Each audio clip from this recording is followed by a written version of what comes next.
Now they can hear us. If you can hear and see us, say hi. If you can't hear and see us, then tell us. Turn down my that. I just got a notification. I see us on everything, so it's a good sign. That is a good sign. Rarely do things work first try here. Like mute my dumb voice. Okay. I'm going to send out the tweet. You are mentioned, so prepare for a ding. Ding. Perfect. Don't even have to go hunting for it. Oh, there it is. I'm gonna retweet. Oh, I can't retweet from the notification. All right, now log out of the Windows Central account so I don't tweet nudes later. Like you do normally from your personal like account. I do normally. Yeah. All right, I'm gonna close that. I'm assuming there's a reason I can't see it. Yep, that's there. Okay. Okie dokie. We have a minute or so before we will be getting started. We're just going to let the last few stragglers tune in. And then we'll be beginning. On the agenda this week, we have, what do we have? Xbox, Band, and Windows Core news, as always. And Steve Cook changed his name on Twitter. Oh, my God. Sorry. I'm going to just keep doing that until the end of time. Great. I didn't have time to do it. I wanted to, put a list of questions in that people had about Windows Core that I could answer on the podcast. Okay, if you have questions, save them for the end, because that's when we'll answer them for Windows Core stuff.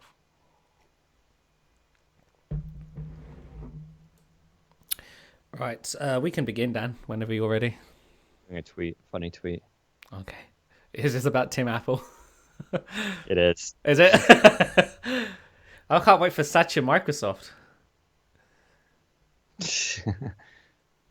I just tweeted that we're going to spend an hour talking about how he changed his name. Okay. We have fun around here. All right, I am now recording. And wait, print the list. Where's the list? There it is. Okay, 3, 2, 1. Welcome to the Windows Essential Podcast, episode 125 for March 8th, 2019. Hey everyone, Dean Rubino here, joined with Zach Bowden for another exciting episode of the Windows Central Podcast. This week we're going to talk about, Microsoft Band is dead again, officially dead, kind of. No, definitely. We'll talk a little bit about that and what a sad story that was. But looking to the future, we'll talk about Xbox Maverick, which is evidently a new Xbox that is coming. One of many apparently new Xboxes that are coming. We're expecting, I think, 3. Am I correct on that, Zach? At some point? There's 3 consoles in development that we know of right now, yes. So pick your poison. But we'll talk about Maverick, and we'll talk about why some of you think Maverick's really a good name, really, for a console. Come on, people. We'll also talk about Zach's big Windows Core OS / Santorini article, which is it's a culmination of everything we've been talking about on this podcast for what seems like it's going to say a long time, but it's actually only been like 9 months. But it's been a while, and you put it all into one article. You also did some mock-ups finally of what these things are looking like, at least in this stage of development, which is super interesting. So we'll kind of go through that, summarize a little bit, and I guess anything else that comes to mind. Otherwise, it was a kind of a slow week, although I've been super busy with laptop reviews and more laptop reviews. I have a Vaio laptop in that I'll be reviewing next week.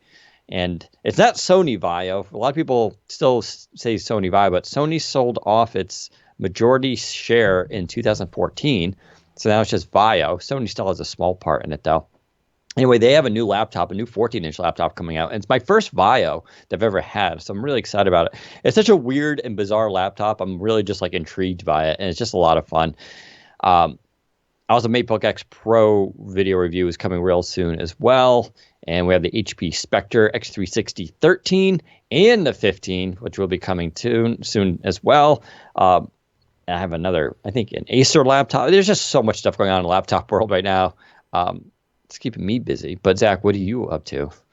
Not much. Like I said, I published that Windows Core article, which we'll be talking about later in the show. I've been working on that thing for 2 months. So it's great to finally have it out there. It was right, this is the This is the initial shipping version of the article. We'll update it over time. The whole point of the article is it's like a hub for everything we know about Windows Core OS. It has like nice tabs in it, stuff, all the different flavors and whatnot. Has nice explanations for what the core stuff is, what C Shell is, what other things that Windows Core has and doesn't have. You're jumping ahead. Right, I am. We'll get to that. We'll get to that later. But other than that, yes. How are you? How are you? It's Friday. Very, very glad it's Friday. But Yes. let's jump into the news here. Let's talk about the Microsoft Band. So there was Band 1, then there was Band 2, which actually greatly improved Band 1. And then there was even a Band 3, which you actually did a mini review of, which was kind of funny. It was a prototype that was canceled. It was kind of a late stage of its development. Yes. But up until this point, if you had a band and it didn't tear, because that was probably one of the most common problems and issues with it, you were still basically able to use it. And a lot of people apparently were, although I learned, and this is how I stopped using it, I think a year and a half ago. If you go to Android 9.0, apparently it doesn't sync anymore Really? because the app itself hasn't been updated in forever. So Microsoft had been paring back, and evidently this week they announced they're going to finally kill the servers and everything that sort of supports it around May 30th, I believe, at which point your band is basically useless, which is really, I have one back here charging. It's just always kind of on standby. It does have a few of the LED pixels are starting to Really? turn off. Yeah. And so I'm really bummed about this. It's funny when you look at Band 2, in my opinion, it's still, in terms of its design, one of the most unique and pragmatic wearables that have been on the market so far. And I say that as someone who's, I'm a huge Fitbit fan. I've been saying that for years. I reviewed my first Fitbit on Windows Central, I think in 2012.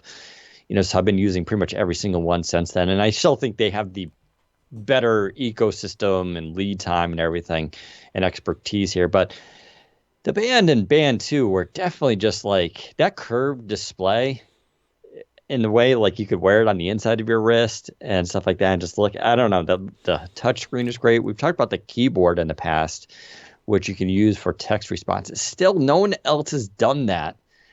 And it's still one of those things where you use and it's like, that shouldn't work. That should not work well on such a small screen. And yet it did. And it just has so much cool technology in there, whether it was the UV sensor, the heart rate stuff, their sleep monitoring was good. The notifications and Cortana stuff was really nice. Like, it was just, I don't know. This is one of those things that bums me out. Windows Phone also bums me out, obviously. The Windows Phone I kind of get because they were losing that market hardcore, and they got out right as China was really rising. And I keep saying this, I'm going to keep saying that China for technology is the biggest story right now, besides like AR and VR, right? Like they're just going to kind of dominate everything, and their lead time, their like ability to pivot in the phone space was just right at that point where it was growing, and that's right when Microsoft got out. And I think they were smart to get out because if you look at Samsung and LG right now, they're struggling, right? But my point here is the wearable stuff, I kind of feel like they could have rolled that out, right? I agree. It's sort of like it wasn't an expensive device. There was not a huge amount of support structure in terms of selling it and supporting it and sales and commercials and partners. Like when a phone is actually really hard to launch, you have like Qualcomm for components, you have LG or Samsung for your displays, you got SIMs, you have of course carriers, which are always an impediment to success, especially in the United States. You have FCC approvals, like it's just way more stuff. When it comes to the band though, I feel like they could have like just kept that going, sort of like they keep their keyboards going, right? Mm-hmm. And that's the really infuriating part. And I get it. Band 2 did have issues. And I think people forget this, that it did tear a lot. My best friend had one. He had to return it like 3 times. That's unacceptable. Like you can't have a product like that. And I feel like part of the reason Band 2 got canceled, or Band 3 actually, was because of these problems that Yeah. that team could not solve. And You also have mentioned in the past that if you want to talk about, I'll hand it off to you, about the display technology and the cost versus the cost and profit margin on it. yeah, so I had heard soon after the ban was cancelled that one of the reasons, there were multiple reasons, but one of the big players in the reasoning it was cancelled was that the band was being sold at a loss for Microsoft. They couldn't. How much were they? They were 299, 399. I can't Uh, remember. no, I think it was 199 or 249, something Maybe like that that. was it. Yeah, I Yeah. think that the number two was a bit more expensive. But one of the reasons was because the screens they were using, which I think were from Samsung, were just very expensive. That small curved OLED display wasn't cheap to manufacture at the time, I don't think. So for Microsoft to sell these at a cost in which people would buy them, and even at the cost they sold them for, people still said these were too expensive. Microsoft was selling them at a loss. There was no real money being made in this band space for Microsoft, which is a shame. I mean, I assume at some point that the price of making those would have come down, then they would have started making a profit. Anyway, it's not like Microsoft couldn't afford to have a project on the side that was losing money. Although to be fair, they also had Windows Phone at the time. So yeah, that's one of the big reasons why Microsoft killed it. I think as well. I do agree that Microsoft could have sort of rode this out and sort of tried a bit harder than they did in the wearable space, because the wearable space, I argue today, is still young. Yep. There's room for this market to grow, and there's no outright winner. I think the Apple Watch for most normal people is pretty close to that now. But back in 2013, 2014, that wasn't true at all. The band could have absolutely taken over and been the wearable people buy, because it was a nice middle ground between smartwatch and It fitness was. It tracker. really was. It was Yeah. it was relatively stylish. The first one was kind of a bit okay. That I agree, but the second one was much better in that regard. And it had you had your mail, it had text messages, you could see your phone calls on it, you could do the Cortana stuff. It had everything you could download. I think it had Twitter at some point. You could do Twitter and Facebook. It had Starbucks on it. There was a few apps for it as well. The development community was doing some really cool stuff because they had opened all the sensors on it, all the through APIs, and so there were some really creative applications of it. But you did bring up an interesting point, which is 2 points actually. I would say one, it really was a blend of fitness, health, and smartwatch features, unlike we've seen so far. Like, so I use Fitbit Versa. You have a Versa too, and I love this thing. Like, the display is great. Everything works well on it. The sleep info. But when it comes to the apps things, I never touch the apps. They're actually awful. Now, I would still kind of argue, even on the Apple Watch, I didn't like using apps there. It's sort of the interaction model. I just didn't find myself doing it. But the way the band did it, it wasn't really so much as apps as sort of like small extensions of existing programs and just little single tasks you can do with it. And in that sense, it actually worked well. I did find myself using a lot of these things, mostly as sort of notifications. But the second point I want to bring up, which is, we do talk about they should have wrote it out a little bit longer, but kind of the problem with it is I think once Windows Phone went, a big selling point for Band went too. And so Band worked really well, especially the Cortana feature with Windows Phone. And they could have continued to get it to work with Android and Apple iPhone, but Apple, they got their Apple Watch, right? And so that's a tough sell there. And you can only do so much there for notifications and stuff like that. Like, you can get notifications, you can't reply to them. Even with my Fitbit, I can't do that. Android is a little bit more open. You can do reply to notifications. So there are APIs for that. But still, then you got Google Wear. I think Microsoft maybe got a little scared off. They're like, well, Google is doing their Google Wear, so that's what Android people are going to probably buy. Or they have Fitbit. And then you have Apple, which is going to be pretty much all Apple Watch and then a little bit of Fitbit. I think they saw themselves getting squeezed out. I assume the reason to kill it off early was that Satya was worried that this would just become another Windows Phone, and since they're pouring all this money into it and it's not growing enough for the money that they're putting into it, so they decided to just pull the plug early. Yeah, and I think that's when I think about products being canceled, one of the things people need to take in mind is it's not so much what it's doing right now, because we can always hem and haw about that, be like, well, they could have advertised more, and it still has. It's more about, and I'm pretty sure when they have these meetings, they're like, all right, where do you see yourself in 12 months, 18 months, 24 months, 3 years? Where's this product then? Because you have to plan it out, and so there's usually a path there that you see. It's like, well, we see Windows Phone growing at this amount rate, and we think, we can tie in band to that. And so it piggybacks off of each other, right? And so um, I don't know what the path to success for band would have been. I don't know what the metric for success would be, but like how do they continue to grow sales with bands? You could just say make a compelling product. That sounds easy, but even Fitbit struggles in this area too. So I'm not really sure without having a Windows Phone how they make a successful product. And that's really what it comes down to. You need to, if you're ahead of a product team at Microsoft or any company, you need to demonstrate, all right, here's where we are and here's where we're going to be in 3 years. And this is our growth and profits. That's how the company goes, okay, if you can do that, then that's a good product. If you go, well, we don't see ourselves growing too much because we killed the phone part, that's a tough sell. And then you combine that with what you pointed out, the screen. They weren't making much money on these things at all. If anything, they were selling them at cost or just barely making money on it because the display technology they didn't own and had to have custom made. I've talked about this with 3x2 aspect displays too. And then you have the high failure rate with the band like that's, you put all that stuff together. I get it. It just still sucks. And actually, from what I know, they weren't able to solve the durability issues of the Band 3. I know when I did the mini review of my prototype, I wasn't too sure if they had solved it because it did feel a little bit more durable. But afterwards, a few weeks and months after that, a few people came forward who also had Band 3s and who I imagine worked at Microsoft or did at some point.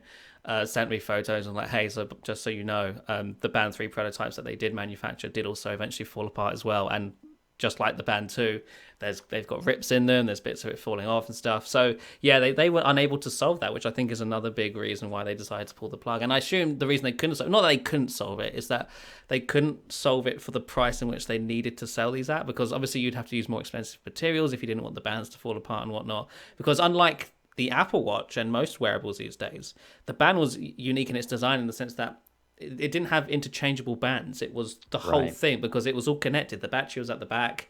So there was like cables and stuff going through the actual wearable itself. Whereas on the Apple Watch, the band isn't a big problem because the entire watch itself is just this little pebble, and then the bands are just material that you connect onto the outside. So even if your band did break on the Apple Watch, you could just go and buy a new one for $20. That's a good point. Yeah, there was no, I mean, and Fitbit's bands are pretty good as is. I mean, they had an issue too early on when, I forgot which Fitbit it was now. It was, I think, one of the first ones that did GPS, the big one.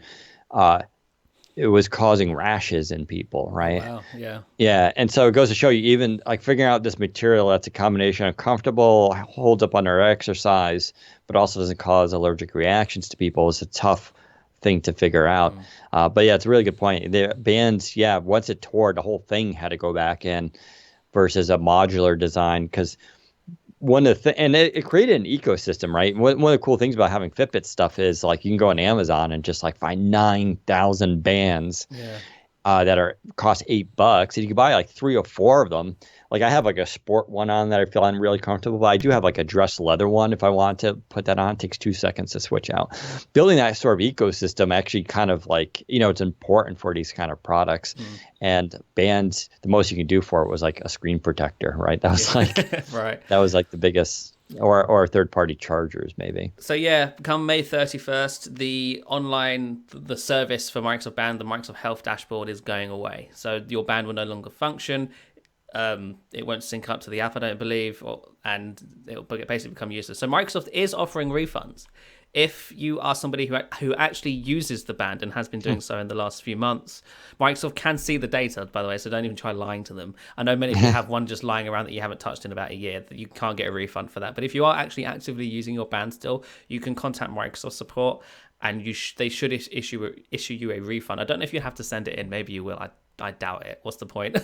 But they will issue you a refund. I'm not entirely sure what the exact process is. There isn't like a web page you can go to dedicated to this issue. I think you just have to go through normal Microsoft support and just say, hey, Microsoft announced that they're killing the band service. They said that I can get a refund. Can you help with that? And then they'll take you to the right people. It's a big shame. It's the end of yet another consumer-based era for Microsoft. But hopefully, Even when it's dead, it's still losing money.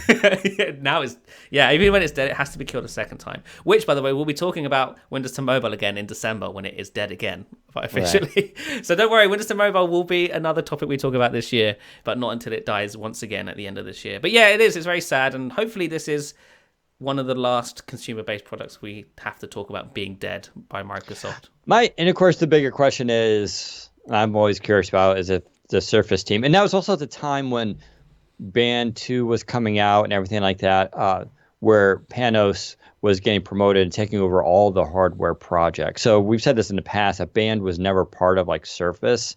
It was like a side project that originally started off of Xbox. It was part of the Xbox Fitness initiative that they did, which was actually really cool too. But it was always like a small side team, and kind of like Windows Phone was for a long time. Xbox. It was originally an Xbox thing. Yeah, and that's what I'm saying with the Xbox Fitness. But now all that stuff is under, Panos's, purview. I'm curious if the Surface team is thinking about, planning on doing a wearable in the future. It would be nice, but if that was the case, why would they kill off the health service that would power and it? That's what really kind of bothers me, right? Because Microsoft did have this like big push into health, and they still are in health. They're just now at the other end for hospitals and doing their computer systems and managing the data, not the consumer ends where they were for a while with Microsoft Health that synced your data and all this kind of stuff. Yeah, the fact that they're pulling out of all that stuff now, it doesn't make sense. Like, oh, we're going to bring something out in the market in like a year or two, so we may want to keep that stuff around. Yeah. So and I think maybe there was an idea, that's why they kept it around originally, but I think over time it's become less and less of a thing that they want to do internally. Because I remember we were hearing at first that there were more wearables that they were prototyping internally.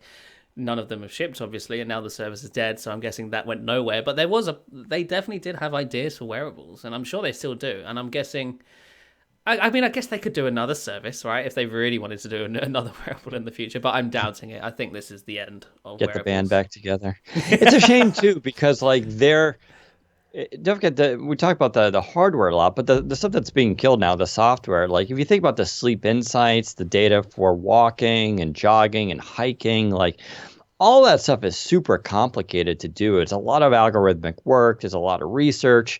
The CEO of Fitbit this week was just kind of throwing Apple a little bit under the bus, talking about their AFib detector, which is like, the tech press, who are largely uneducated on medical and health stuff, was enthralled by it. But I guess there's a 79% chance of a false positive with the AFib reading for people under like 55. In other words, it's going to say, it might say like, hey, we're detecting something irregular, you should go check it out. And then you go to the doctor and it's like, no, you're fine. Like there's like a 79% chance it's going to do that, which is not very accurate, right? And AFib is like, AFib is dangerous, but it also affects 0.1% of the population. It's like a very small amount of people. And Fitbit was saying, like, one, they're not convinced that what Apple's algorithmic and technology is doing is like that amazing, and two, like they're trying to make themselves get FCC approval or FDA approval for all these things, including sleep apnea detection. What I'm saying is, though, there's a lot of research and technology and everything that goes into this, and Microsoft actually was doing really well with it. Their sleep data was actually pretty cool. Fitbit's, I think, was still better, but what Microsoft did for health and fitness is still, in my opinion, better than what Apple has done to this day. And that says a lot. And it's a shame that team and people working on that are now presumably on other projects, because that's why I was really interested. And I was actually really amazed by how they put all this together, and they actually did a pretty good job. So band team, you're not a team anymore probably, but for those who worked on it, one, reach out to me on Twitter if you could. I love to talk to you guys sometimes behind the scenes.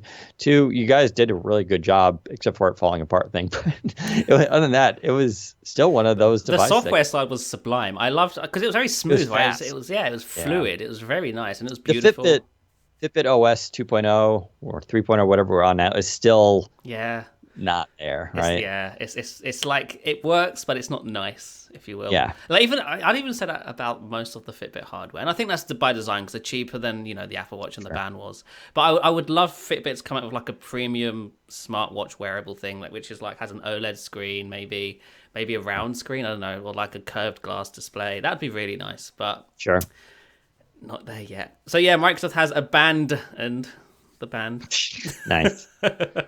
And with that, we should talk about Xbox because that's thriving right now. So yes, this week, Jez Corden, editor of Xbox stuff at Windows Central, wrote an article talking a little bit about Xbox Maverick, which is something we have spoken about before on the podcast. Essentially, Xbox Maverick is one of 3 consoles Microsoft is working on internally right now. Maverick is an Xbox One console, so it's this generation. Then there's Anaconda and Lockhart, which is next generation, so Xbox 2, if you will. It probably won't be called Xbox 2, but just to separate them in your mind, that's what we're going to refer to them as. So Xbox Maverick is the one we're talking about today because that is actually very imminent, according to Jez. We may see this announced in April, next month, very soon, with shipping dates expected in May. So next month, Microsoft is expected to announce this Xbox Maverick. And according to Jez, once again, it will be called the Xbox One S All Digital Edition, which is, frankly, a terrible name, but whatever. We don't... We'll talk about that in a second. Right, I'm not sold on the bad name thing. Dan doesn't care about names. I think names are very important for products, but I think Dan's a bit like, whatever. Okay, let's just get into it. It's not that I think it's a good name or a bad name. I feel like debating whether it's good or bad is stupid. Because none of us will agree on that. Like, do you know why I think this is a bad name? Because A, it's long, which is always bad if it's long, and B, sure, if once you shorten it, it's Xbox One Sad Edition. How is it? Was it Xbox One S All Digital Edition? So Xbox One SAD and an edition. See, like I get that's like some people on Twitter and a few nerds will make a big deal of this in a hilarious joke. I don't think it matters though. Like I'm very conscious of the fact that we live in a tech bubble and that we interact with people on Twitter. But when you go to the real world, like no one knows what the hell you're talking about, and that's why like a lot of people don't get the jokes or references. And so that's kind of funny. I'm just not sure like it matters though. Like I'm not really sure like, okay, call it Xbox One D, like I don't know, people can make jokes about that too, right? Yeah, it's like, oh, bring the D, like, they should call it Xbox One Lite. It's simple, solved, instant. I think that, but yeah, so this is where we're going to debate about stuff. I always have a problem with the light nomenclature. No, you're right. Yeah, I agree. Because it always, like, you're like, what do you mean it's light? Well, it does oh yeah, this is not going to do 4. Oh, this will do HDR, but won't do 4K. So no 4K. So it's a 1S. So it's no 4K gaming, but it does do 4K movies. Yeah. So I don't know. I guess it's just that thing. We'll never agree what's a good name, right? No, you're right. Although I guess they could have just left the all out and just called Digital Edition. Yeah. That would have been cleaner as well. So yeah, we actually haven't even mentioned this. So what makes the Maverick a special console is that it's a 1S without the disc drive. So this is the console I've always wanted because I don't own a single Xbox One disc for any game. This entire generation I've been entirely digital. I just buy them from the Microsoft store and they download to the hard drive and then I play them and it's great. Now, Microsoft did try and do like all digital before. I say all digital, relatively digital focused with the original Xbox One in 2013, but gamers rejected the idea quite a bit. They hated the idea of an always online console or a console that bounded the disc to an account so you can like give it to your friend and stuff. But the whole point of that was that you could buy a disc, not have to use your internet to download it, plug it into your Xbox, and then have that game as one that's installed to your Xbox like a digital disc, like a digital game, and not have to plug in or put in the disc anymore. So essentially, it would just be like a physical pass to getting a digital game on the console. But gamers hated this idea. They liked the used game market and whatever else, sharing games with their friends and stuff, and sure, whatever. But now in 2019, I think more gamers are open to the idea of an all-digital console, and not the Xbox One S Maverick, the Xbox One S All-Digital Edition is sort of Microsoft testing the waters now. They're going to be like, right, so here's this console. It'll be much smaller, I assume, with no disk drive, hopefully run lighter as well, and it will be cheaper. The half of the reason they're doing this is so they can sell it for less. I believe it'll be sub $200, which is not terrible. And this is what you usually find at the end of a generation cycle. You'll see these companies like try and put out just last minute cheaper hardware just to get people upgrading to the current gen, so that when the next gen comes along, they're sort of more privy to it and stuff. And and this also ties into Microsoft's xCloud service, which is Microsoft's streaming service for games. That's going into testing later this year, and I believe having a console of no disk drive will be the perfect candidate for testing playing games that just stream them to it, and this will sort of lay the foundation for the future of Xbox. Now, I believe they are also testing an Xbox next generation console without a disk drive as well. However, I don't know if that will ship. I think it depends heavily on whether or not the One S edition does well first. If the One S all digital edition does well, then I think Microsoft will definitely consider shipping a next gen Xbox without a disk drive as well. But for now, Lockhart and Anaconda, the Xbox 2 sort of S and the Xbox 2X of the next generation, are in development. They both have disk drives, and they will be very powerful, as you could expect. I believe the idea is the Lockhart will be cheaper than a PS5, but then Anaconda will be maybe around the same price as a PS5. I don't exactly know the pricing on that, but Anaconda will be more powerful than the PS5, and Lockhart will be maybe less powerful. I don't know. I'm not privy to the whole next gen Xbox thing as much as Jez is and some other people online are, but yeah, like a lot of people in the comments are mentioning also GameCore, which is a Windows Core OS thing. That's like the version of Windows Core OS for the next Xbox, but there's legacy PC tie into that as well, and apparently it might also be coming to current Xbox One as well. I have no idea about any of that. I've tried my hardest to find out information about GameCore, and nobody I know knows enough about it for me to be confident on what it is, so I simply can't talk about it in as much detail as the other Windows Core flavors. But I'm excited for this One S all digital edition. I will buy it if it's reasonably priced, which it should be. I'd be surprised if it's more than $200. That'd be a rip-off otherwise, because you can buy a normal One S right now for like $230 or $210 if you can find a deal for it. So yeah, it's always kind of weird thinking about consoles because they're so cheap compared to like building a PC yourself or something like that. It's really kind of amazing. Of course, as I'm always learning that there's like huge trade-offs because of that too. So for instance, I try to use a special I did a guide this week about converting your old NVMe SSD if you've upgraded your laptop into an external one. Which is really awesome, and it gets really good speeds. It's like 1,000 read and writes, which is like 10 times what a USB drive gets, right? So then the question was, well, could I plug that to the Xbox to use as an external drive? Because it would be fast, plus it's a great use of an old. And no, you can't, because this requires 3.1 Gen 2 USB-A connector, and evidently that's not what the Xbox has. The Xbox, I believe, has 3.0 Gen 1. Or 3.1, they've changed their name so often, but it's the slower one, and it doesn't work there. And so that's where they cut, right? There's always money being saved on these devices. I don't know if I'll buy one because I have like Xbox One X's everywhere.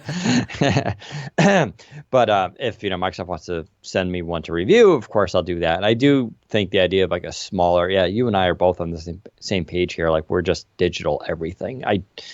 I'm not into physical discs. I get that there are, and the people who buy the discs, they love going to GameStop and I get that whole microeconomy thing, and that will stick around, right? I don't think Microsoft's going to get rid of the disc version, but they should definitely have an option out there that can bring down the price for those who do want one. Yeah, I mean, because like I said, with the current gen, you've always had the option to be all digital. You just, unfortunately, you had to buy the console with the disc drive in it, which obviously costs money. You're spending more money for something that you're not going to use all of. I don't think I've used the Blu-ray drive in my Xbox One X once. I don't even know if it works.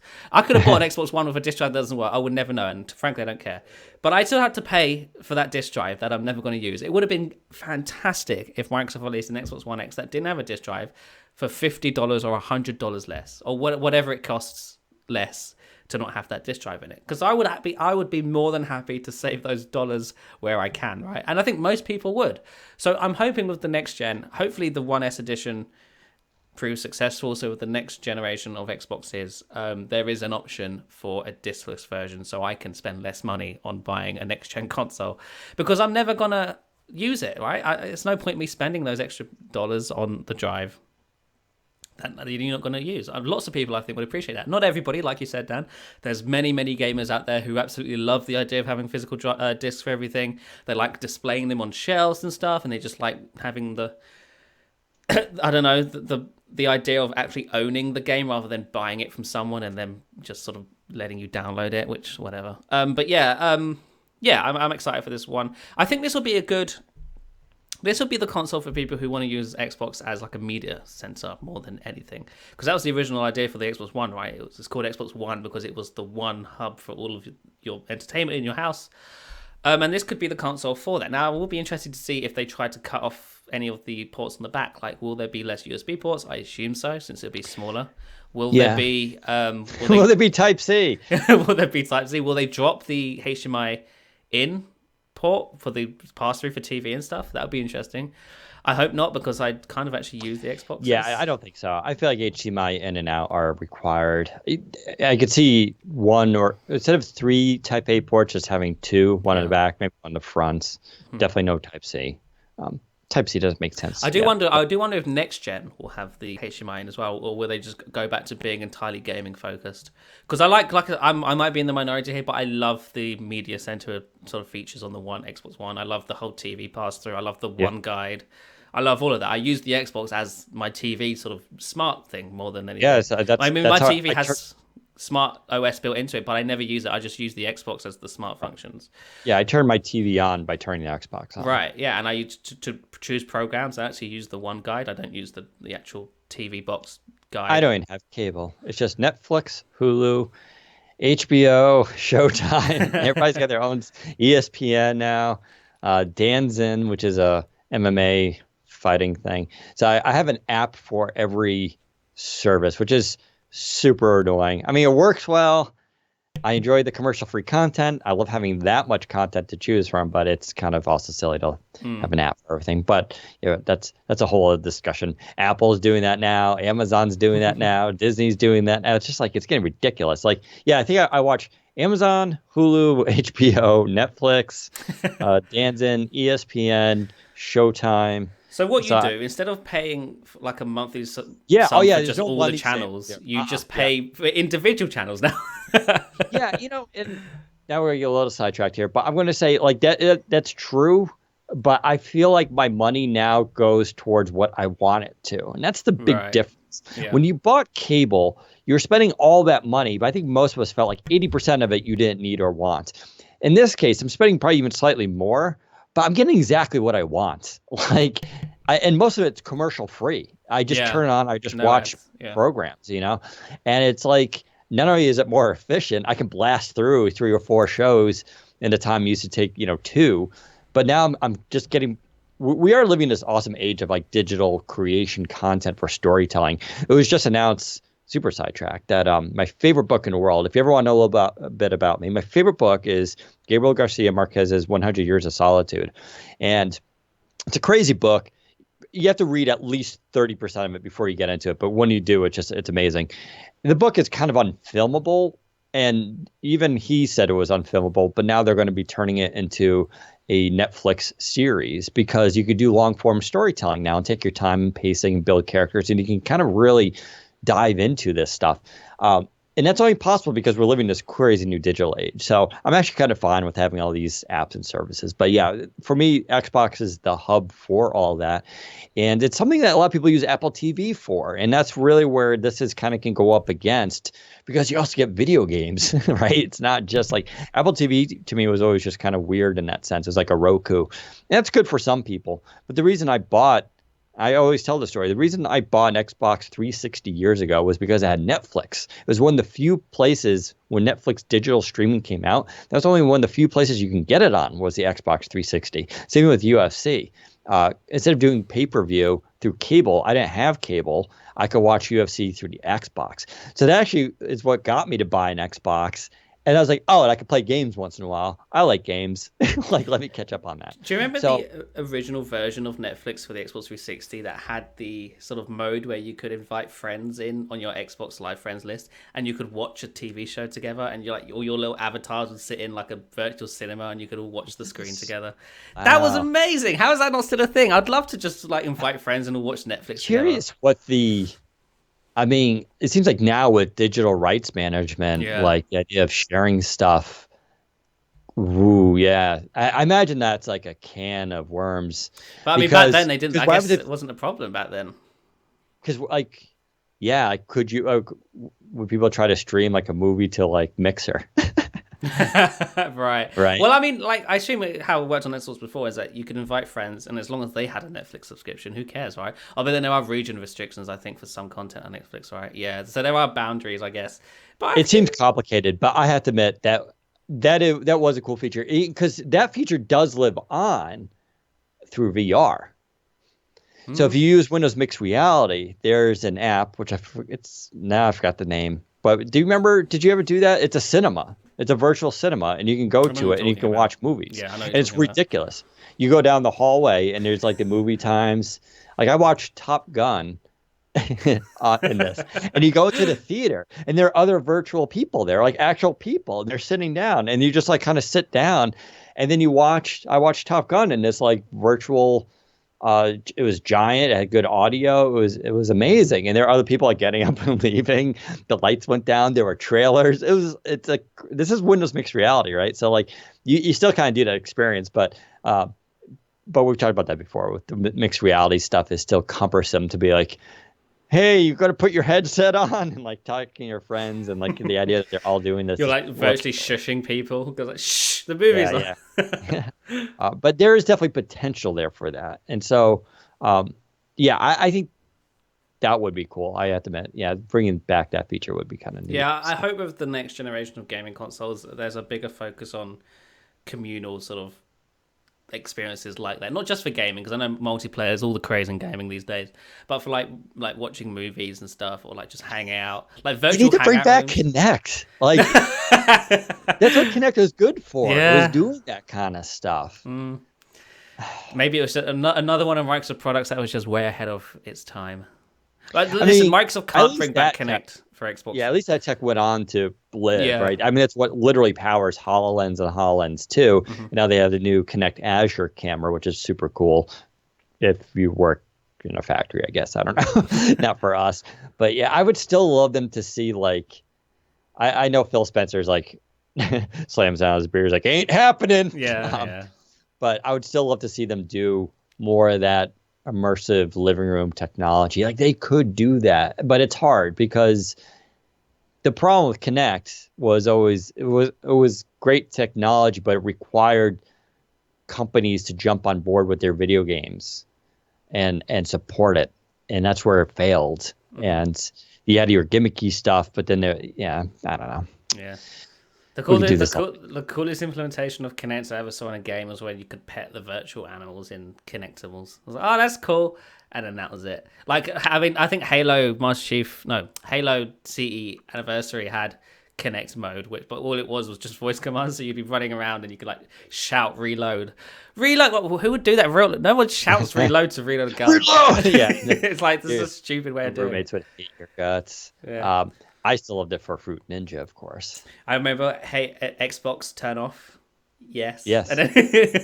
then, Yeah. Oh, yeah. I my best friend still uses it like that. I'm a I little mean, you can still do jealous. it if you have Connect. If you use Cortana setup, you could do Hey Cortana turn off. Yeah, Yes. it's a little finicky, but Yeah. yeah. Um, yeah. Again, also the exercise stuff. Going back to band quickly. Mm. It never came out for that, but that's what the idea was for it, for the original band. Mhm. But I use the Xbox exercise stuff. It's one thing that helped spur me getting back into shape and exercising, because they would have that program where you have to follow someone on screen and it would watch you do like the exercises, and it would grade you basically. I mean, And if Microsoft really thought about it, they could have tied that into the band, and they could have had like syncing that's what data.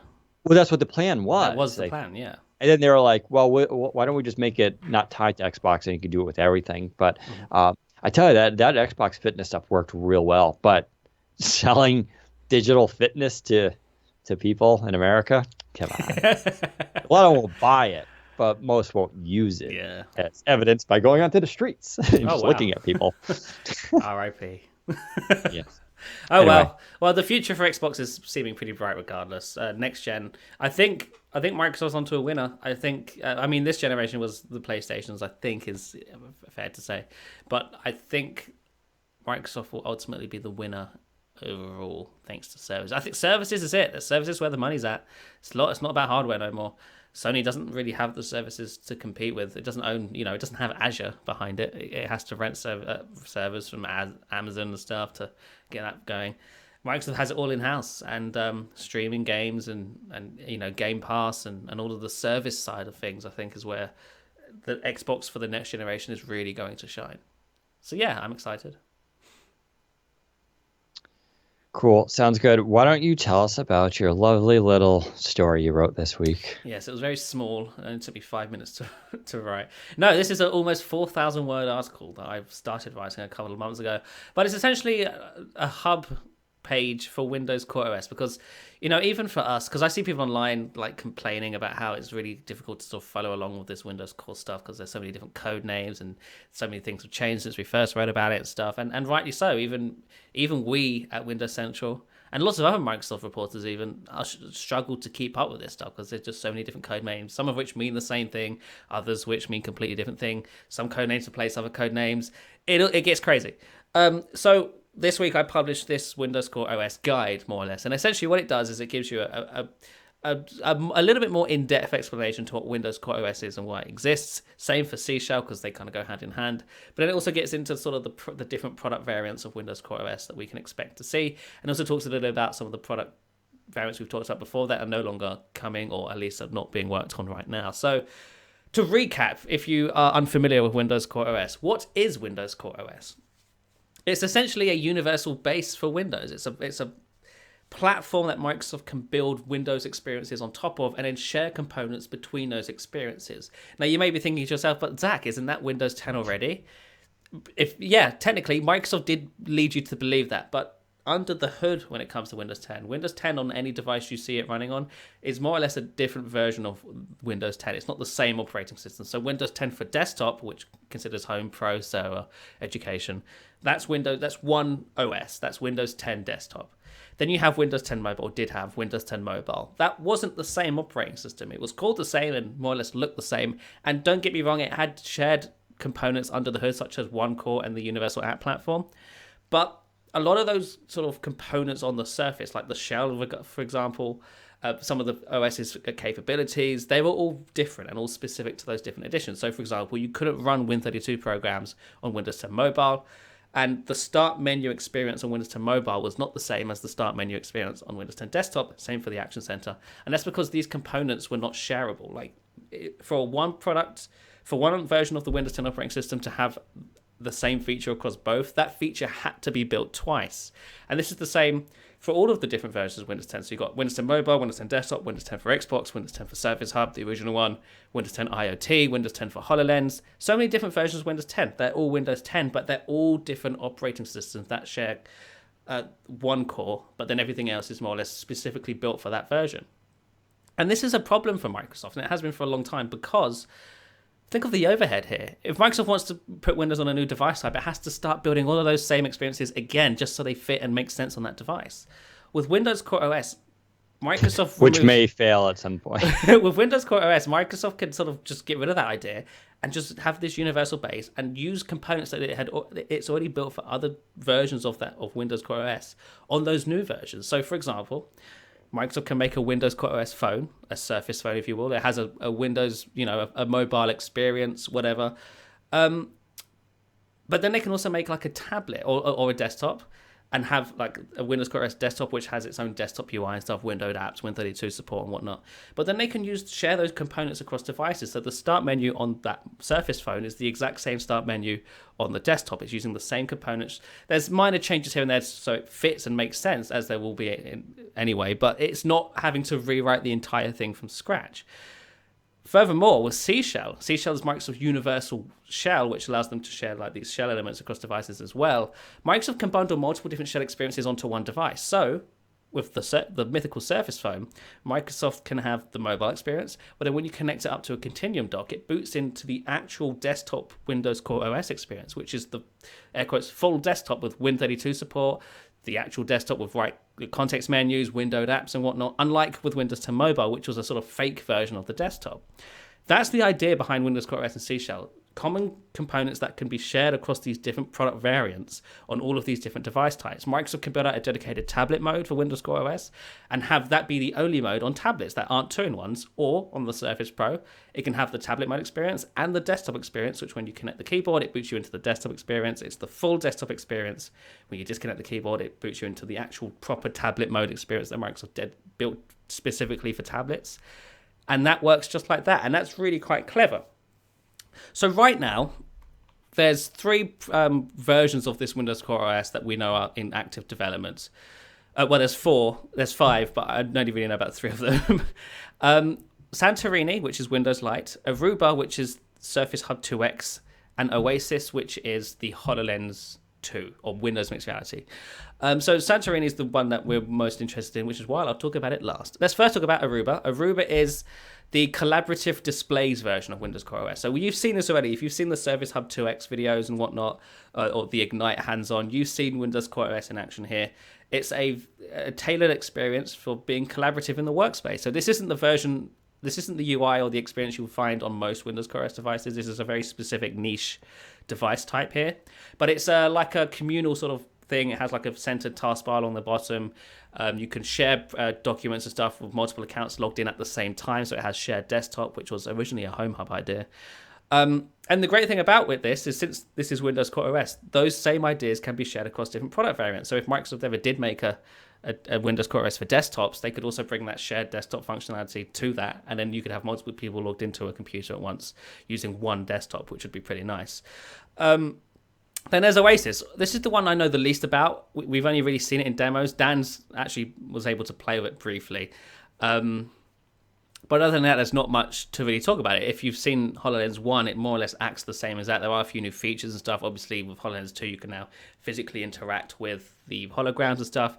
To initiate the start menu on HoloLens 2, I believe you have to hold your hand out, which then the Microsoft Start button orb will appear. Then you press it with your other hand, and it loads up like your pin tiles and like the battery percentage and stuff, which is the start menu for HoloLens. If you're running Windows 10 19H1 and you use mixed reality headsets, you can actually see this UI by booting into it, because they have updated it with that now, which is interesting because HoloLens 1 hasn't had an update since RS5. So I'm wondering if HoloLens 1 will get the 19H1 stuff or not. I hope it does, because that'd be nice to see that new UI there as well.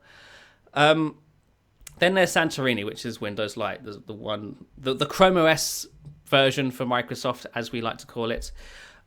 This is a version of Windows Core OS for foldable PCs, which are up and coming, and laptops and two-in-ones, so mobile computing devices. I also posted mock-ups of this. Now, other people have posted mock-ups of this before, but mine are a little bit more trying to look like the real thing. Those previous mock-ups were giving you a good idea of like where things are placed and stuff, but they didn't use the sort of design aesthetic and whatnot. My concepts do, just to give you like a better idea of what Windows Lite or Santorini looks like. Now, if you're watching the video podcast here, I do have a picture up right now, and there's a few noticeable differences between this and normal Windows 10. For one, the taskbar's contents is centered for the most part, so you have the start button and task view button. And interestingly, with the start button doesn't use the Windows logo anymore. It uses the Microsoft logo. This is something I teased a little bit ago. But yes, the Windows logo, as far as I can tell, from all the stuff I've seen and the very brief time I had got to play with it, I couldn't find a Windows logo. It was the Microsoft logo in the start button, which sort of pours fuel onto the idea that this version of Windows Core OS won't be called Windows. It might be like a non-Windows branded product, which I think me and Dan have already talked about before. We agree Skylight. with Skylight, or Skylight would be a great name for it, but yeah, like a non-Windows product. And what this allows Microsoft to do is sort of branch out. As you can see here, although there are sort of Windows elements, this doesn't look like your old school Windows 10, and that's by design. This is Windows for a new generation, for people who are getting used to the idea of Chrome OS and iOS, these different sort of computing experiences that doesn't intimidate you or bombard you with legacy components and features.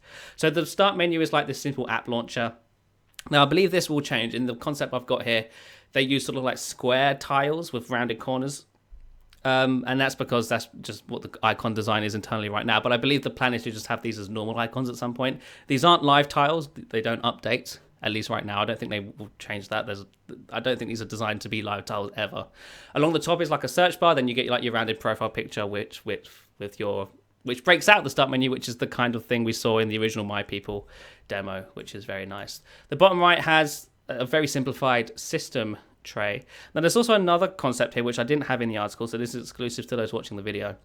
But what this does is sort of show you how the taskbar interacts when you have multiple programs open. So when you have multiple programs open, the start button and the task view button sort of separate, and all of your open programs run in between them instead of next to the task view button, which is how it works in current Windows 10 today. So that's how the contents of the taskbar remain centered. Some people are asking, so how does this work? Do the programs open on the far left still, or how does that go? No, they're all centered, and they just continue, like it stretches and shrinks as you open and close more programs like that.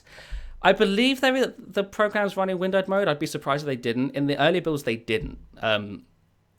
So that was interesting. But yeah, I believe that you'll be able to run programs in windowed mode, which I would be surprised if you couldn't. But yeah, that's the kind of idea that Microsoft is going for with Windows Core OS on Santorini. Again, this is the version of Windows for foldable PCs, laptops, and two-in-ones.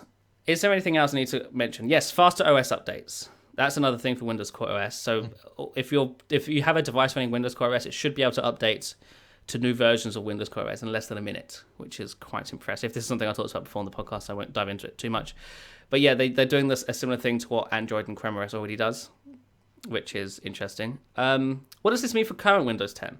Not much. Current Windows 10, Windows 10 Classic, or Windows Classic as they call it internally, will continue to exist forever, or for as long as people need it. This isn't going away, and Microsoft will not start deprecating Windows Classic. You will not be forced to upgrade to Windows Core OS when you're already running Windows 10 PC. Windows Core OS is for new devices only, really. I don't think you'll be able to install it onto existing devices, or maybe you will. Maybe there'll be like a list of devices you can do it on. But for the most part, existing PCs today will just remain running Windows Classic, and it will be new PCs where you can go and buy a PC running Windows Core OS in Santorini mode or whatever modes they come out with eventually. This is very interesting. Win32 program support on Windows Core OS is a thing that they are working on, but I don't know much about it. I know the goal is to have Santorini running legacy Win32 programs in some instance. Now, some people on Twitter are asking me, well, if that's the case, then why can't current PCs upgrade to Windows Core OS? It's not like they'd be losing out functionality, and technically they would be, because as far as I'm aware, Windows Core OS doesn't run unaltered .exes. They have to be packaged up for the Microsoft Store either through Apex or MSIX. That makes sense. The future of Microsoft's been talking a lot about, especially at Build, is containers. And containers work mostly for cloud computing and able to run instances of things remotely. But it sounds like this stuff, they're going to use that same technology locally for future computing experiences. If you think of what Centennial is, you're basically wrapping an executable app in the Apex system, which then has the APIs for UWP to interact directly with the operating system. But this idea of they've obviously been working on sandboxing big time in Windows. That's a feature now. We can run a virtualized instance of Windows within Windows. You can also run Linux within Windows.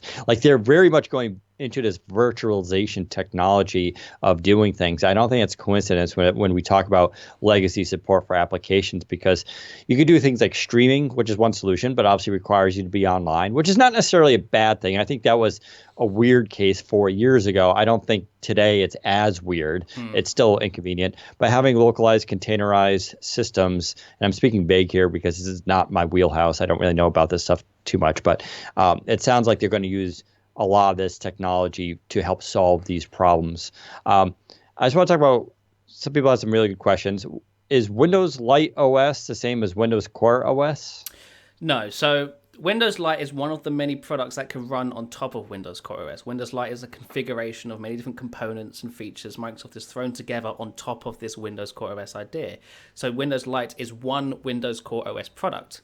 Aruba is another Windows Core OS product, just like Windows 10 Desktop, Windows 10 Mobile, except these aren't separate operating systems. They're technically the same, that use shared common components all the way down to the very bottom of the OS. It's no longer do two features on two of these different versions of Windows Core OS be different things. They are the same feature using more or less the same code, which is the big deal here. So yeah, the main selling point for Windows Core OS for Microsoft is that they remove so much overhead. There's so much resources. Like, instead of having to take 3 years to build a new version of Windows for a new device type and miss the boat, they can just quickly throw together a version of Windows that they've built the components for already for other platforms, tweak them so that they make sense on that new form factor, and then ship it as a product in half the time, in fraction of the time.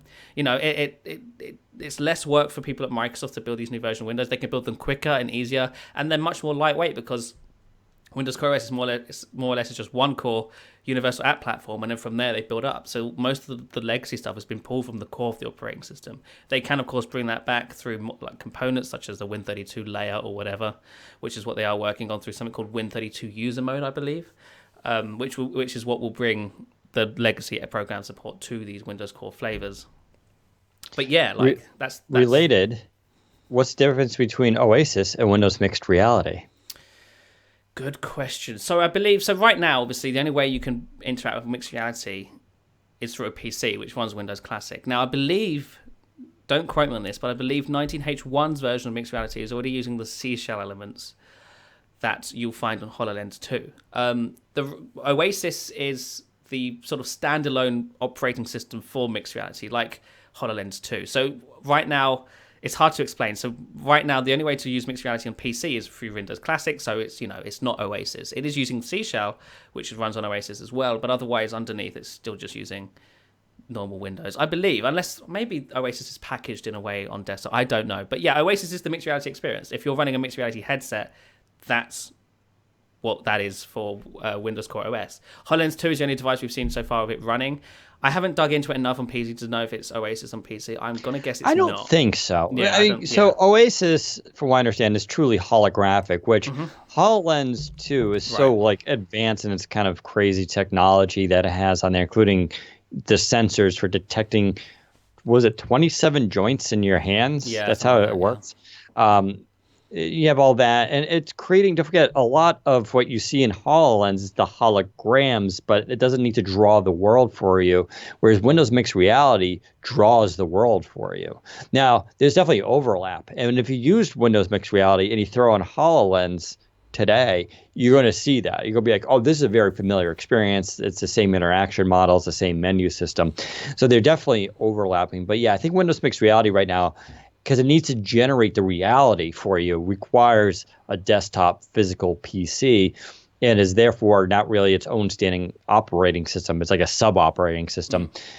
And Oasis I see as its own operating system, but for holographic computing, and it's leaner because it doesn't need to generate your reality, and but also has different sensors. Now, having said that, like I said, I think there is overlap, and there could be some upcoming Windows Mixed Reality announcements. I mean, it wouldn't surprise me if there's stuff coming and new hardware coming, and the stuff that we saw on HoloLens 2, some that gets translated to Windows Mixed Reality, because those are the same teams working together on that. That's Alex Kipman again, and obviously they would be like, well, hey, that's a cool thing we just did in HoloLens 2. Maybe we should bring that to Mixed Reality. Like, I'm sure that is happening. Yeah, I mean, that's the whole point. They can now share these components very easily and quickly. Like, for example, on 19H1 Mixed Reality, they did a demo on stage for HoloLens 2 where the lady was like, hey, I can now dock this sort of window in like a sort of thing on my hand, which then follows me around and stuff. That was introduced on 19H1 as well, and I'm assuming they're sharing the same code to get that functionality working. I'd be surprised if they built that twice.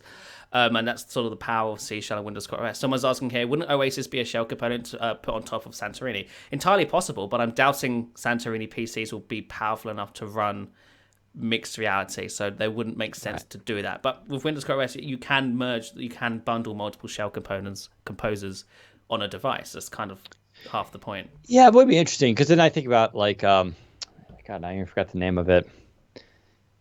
Oh, Jesus, I have it right behind me too. I can see it. A headset? Yeah, it's one of the VR headsets, but it's the Samsung? Standalone ones. Oh. No, not Samsung. The other one. I don't know. What, for mixed reality? Not for Windows Mixed Reality, Oh, but okay. for virtual reality. I don't know.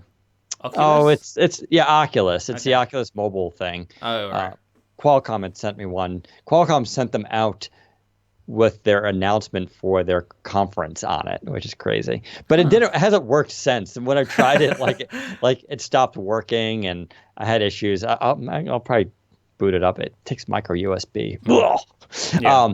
But anyways, that's a standalone system. So they could create, and maybe Oasis, and I don't know, maybe they're working. I wouldn't be surprised if they're working on some sort of standalone mixed reality system, or virtual reality, I should say, really, for what we're talking about here. And if they are, then that would run Oasis as well. That would be the Yeah, Core OS that would version it runs. be a new device experience, I would see, and I'd be curious if they're looking at going down that route. I wouldn't see why not. Again, logs into your Microsoft account, pulls in UWP apps, and all that kind of stuff. It could be a lot of fun. I wouldn't mind something like that Someone's personally. saying the mixed reality. Windows Mobile's back.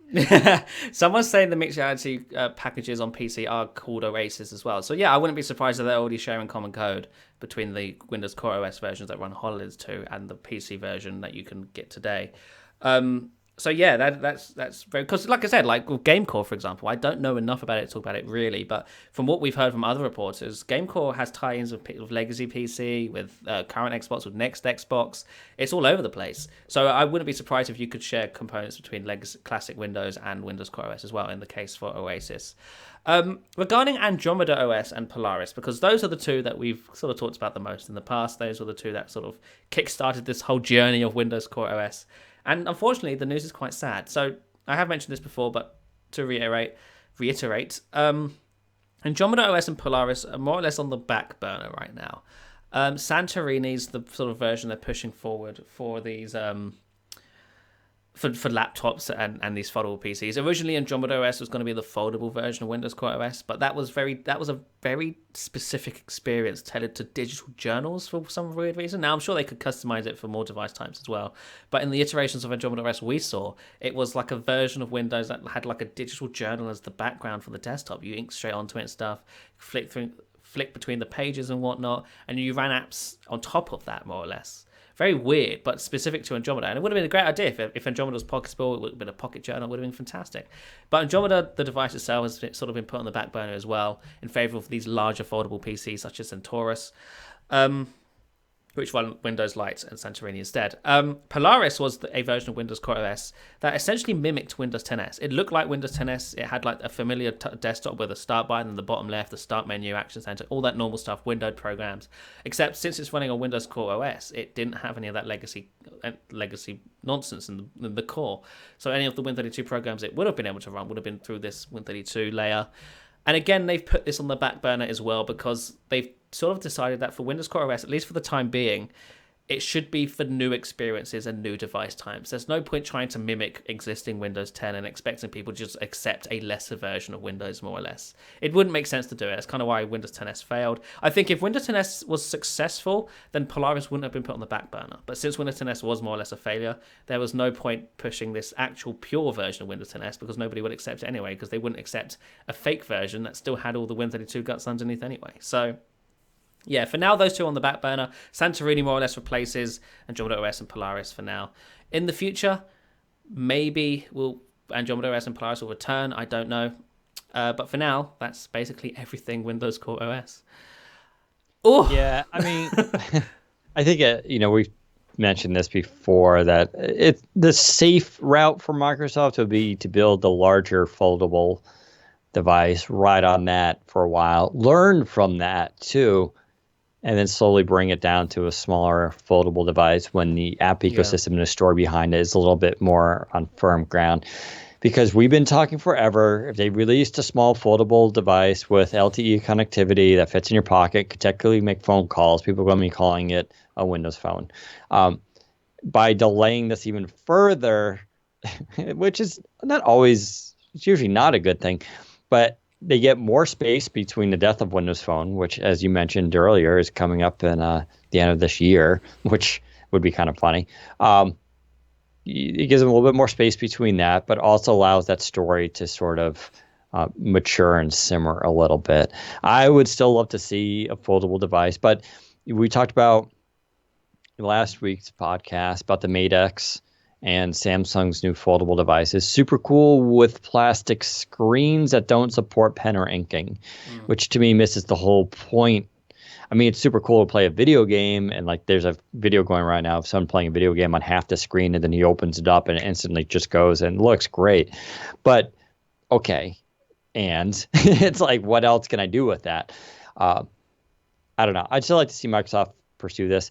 I wonder if, like, especially now with the end of Windows Phone, like, yeah, I don't know. Do you think they were timing originally so that they would kind of like, as Windows Phone officially died, their Well, phone, not I phone, would come believe the online? original plan was to bring Windows Core OS to mobile, especially Seashell. Seashell was definitely on the cards for mobile at some point.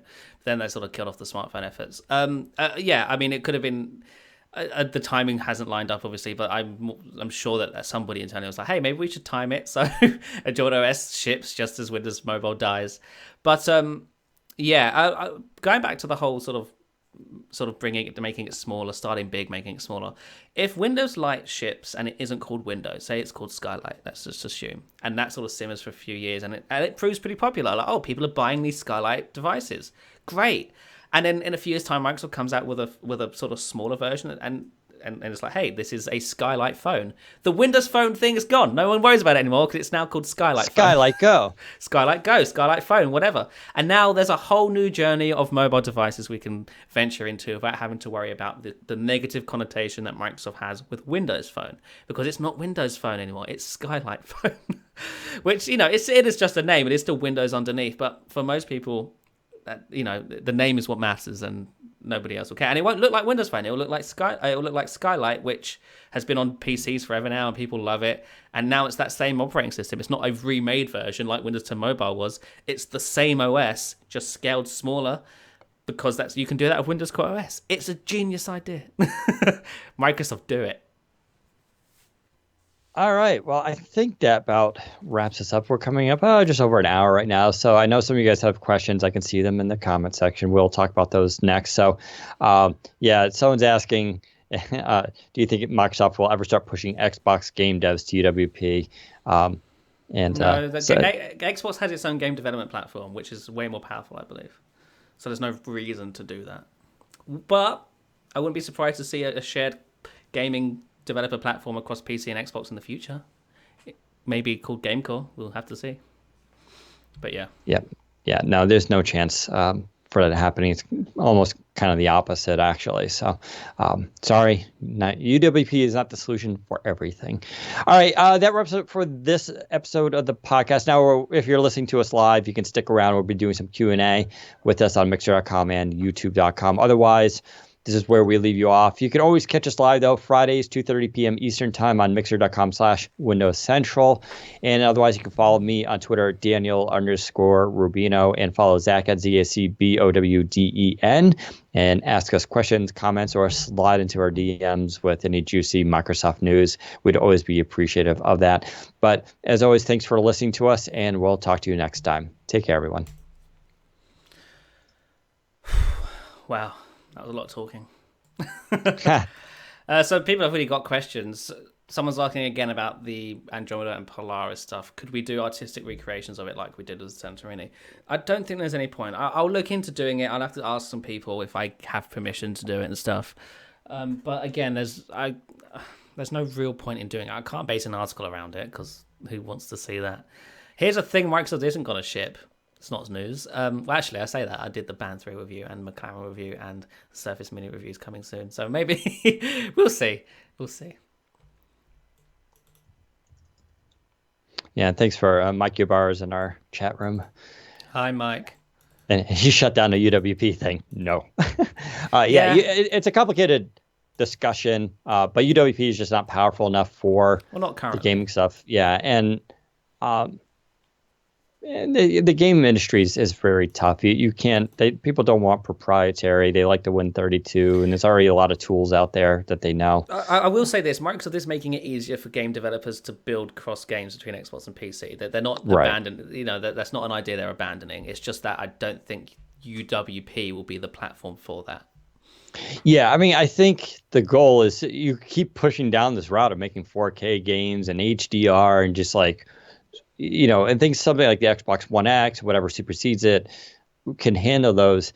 And then for like computing devices, this is where xCloud comes into play, where you could just stream. So instead of trying to bring the dev platform down a couple notches and with more restrictions currently and not as powerful and be like, work with that, they would rather see game developers push Win32 and the current tools as far as they can go. and then the xCloud streaming stuff makes up for what is this next generation devices where people still want to game.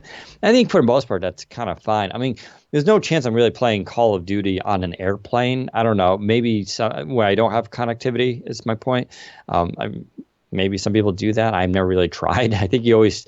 It seems like every game I play today requires you to connect up to a server first. So if you already need that connectivity, then the whole streaming thing isn't What's a few big. more milliseconds of latency? Yeah. Mike's impressed with your Xbox controller collection in the background there. Yes. I almost purchased a custom designer controller today for 80 quid. I was like, that's quite a bit. Yeah. So yeah, and Mike, this is only a part of the collection. I think I have like 20 laying around the house, as my girlfriend loves to always yell at me about. But it's always nice. It's like one dies, I'm like, oh, there's another. The design lab stuff is great, except it's almost. Sometimes when you given choice in life, there's this that's why I haven't bought mine yet, because I'm like, I don't know if I want this specific shade of gray. Yeah, it's a big commitment. I made one before, and I was like, this looks awesome, and I get it. Mark's like, that's hideous, and I'm like, and I did a video on it. People were like, that's stupid looking. I'm like, that's true. They did. And yours was kind of stupid looking though. See, that's what I'm saying. Rotate that camera around. Yeah, I got to redo this. My whole office looks like a disaster right now, but I'm going to do like maybe hang them all up at some point. But yeah, I have a lot of the controllers. My cool one I use mostly the Surface Studios. This one, it's the gray and black that I made. The Surface inspired one. Yeah, it's actually printed on it. It's called Surface Box. Nice. Yeah, so this is what I use with the studio to game on. So. Someone's asking, why should anyone buy a Santorini device, though? Windows RT was for new devices and it was killed. Windows Phone was killed off, Band was killed off. So Windows RT and Windows 10 has failed more or less because they look like Windows, the current version of Windows at the time. Windows RT looked like Windows 8. There was no differentiation there. Windows 10S looked like normal Windows 10. There's no differentiation there. Santorini doesn't look like Windows. That's the key part here. And it might not even be called Windows. So when people go into a store today, they look at a Windows device and look at a Chrome OS device and they look at an iOS device. People aren't just going for the Windows one anymore. They're going for Chrome OS. They're going for the iOS. They're going for iPad, you know? The world isn't Windows anymore. It's all these other platforms. So if Microsoft did Santorini and it was called Skylight, for example, now they've got Windows, they've got Chrome OS, they've got iOS, and they've also got Skylight. You know, it's another option for the consumer. And it's not like they'd look at that and go, "Oh, it's Windows." It's not Windows. And the important part here, I think, is you co-sell it with new device experiences, and also Microsoft Office 365. You know, that kind of stuff. Like, it comes with Office for a year. It comes with all these services for a year. Whatever. But I don't think it's going to come down to like, oh, here's a new HP Spectre X360. You can get it with Windows 10, or you can get it with what we call Skylight, right?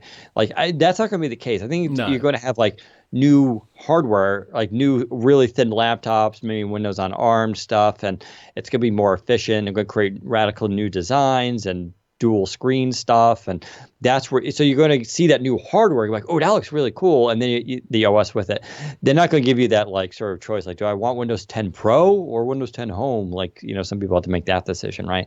So it's going to be kind of looped into that, and then again, it's also stuff like Surface Hub and HoloLens, which many of you won't be able to even try or use, but they still need an operating system and an app system for those devices, and that's what this technology is for.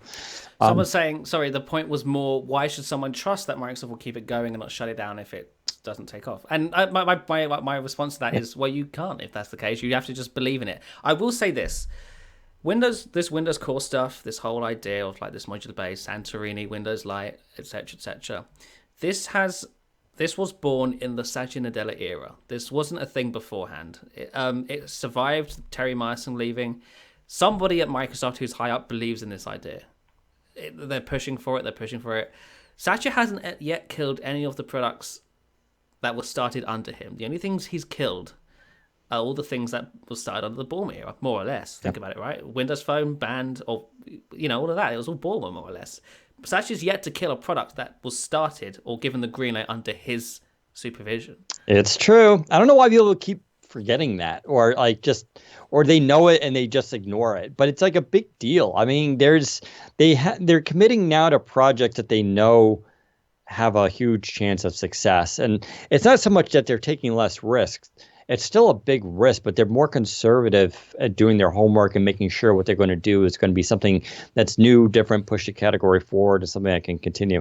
I mean, listen to our last few podcasts when we talked about HoloLens too. My big thing wasn't like, oh, this is something you might use in the future. This is something that they're selling now to companies and they're working with a lot of companies to put into the workforce. Like that's turning to a real business all of a sudden. And that's really what that's about, right? So it's not just like, here's this cool thing we did. Um, yeah, if stuff makes money, they will continue it. If it doesn't make money and has no path to success, we just spent 20 minutes talking about Microsoft Bands. There was, as cool as it was, no one could give me a path to success and how to explain how that would have been a successful wearable in 2019. Like, especially once you killed Windows Phone. Yeah, and so even Mike Ybarra is saying Satya is incredible. If you talk to like Microsoft employees, actual people work at Microsoft, everybody thinks the leadership of the company is doing really, really smart things. They feel like they have a voice now in the company. Even the controversial HoloLens and military thing, like what's interesting about that is back, I think it was in October, there was an all hands meeting between leadership and employees where the employees got to voice their concerns. The leadership team heard it, responded to it. Now the leadership team didn't go, all right, we're going to cancel it. But they are very cognizant and aware of their employees' concerns, and it helps influence decision making later down the road. But this is like the new company there, like, and people really do. The people at Microsoft really enjoy where things are going and are very excited to be working on these projects. I mean, it's you never know with companies. Is Apple ever going to fix their keyboards that they refuse to acknowledge is there's something wrong with? I don't know, maybe. So that stuff's kind of complicated. Someone's asking, will Windows Lite support Windows Hello? Yeah, I mean, we don't like officially have seen spec sheets, but the way Microsoft regards its operating system, its ideal version of stuff, it supports inking, it supports touch, it supports Windows Hello, it supports all these sort of modern technologies. Like when you look at a Surface Pro, everything that a Surface Pro can kind of do and be is sort of that model they want to push. They absolutely believe in inking in Windows Hello and passwordless futures. Like that's their big thing. I have it on good authority that it does have Windows Hello. Yeah, I mean, this is an operating system that will run on Surface products at some point, and Surface products have Windows Hello. So yeah, all these things are super key features for what Microsoft considers to be an operating system, right? Mm-hmm. So it would be weird if it didn't have that. Someone's asking if Windows Sets will be a part of Santorini. I believe yes. I've seen plans for that. I believe Sets will take off first on CoreOS, specifically Santorini, because it makes the most sense to do so there, since it is a platform that sort of puts web apps and UWP apps and stuff sort of front and center. It makes sense to have them being able to run in a tabbed interface. Also, there are going to be more improvements to Sets when you see it on Santorini. Like that, for example, they've also worked on it so that the windowed, sort of the grouped apps under like a tabbed window also get grouped in the taskbar as well as one big button. So if you have, say, Spotify, Word, Instagram, Skype, all tabbed under one window, they all get grouped together under the same taskbar button. So when you click on it, it restores obviously that. Maybe not the same button, but it's like they're grouped together so that they're on the taskbar, so you can see them all in the same place. At least that's an idea they have. I don't know if that'll ever ship, but they've definitely prototyped that idea. Plus a bunch of other stuff that you'll see.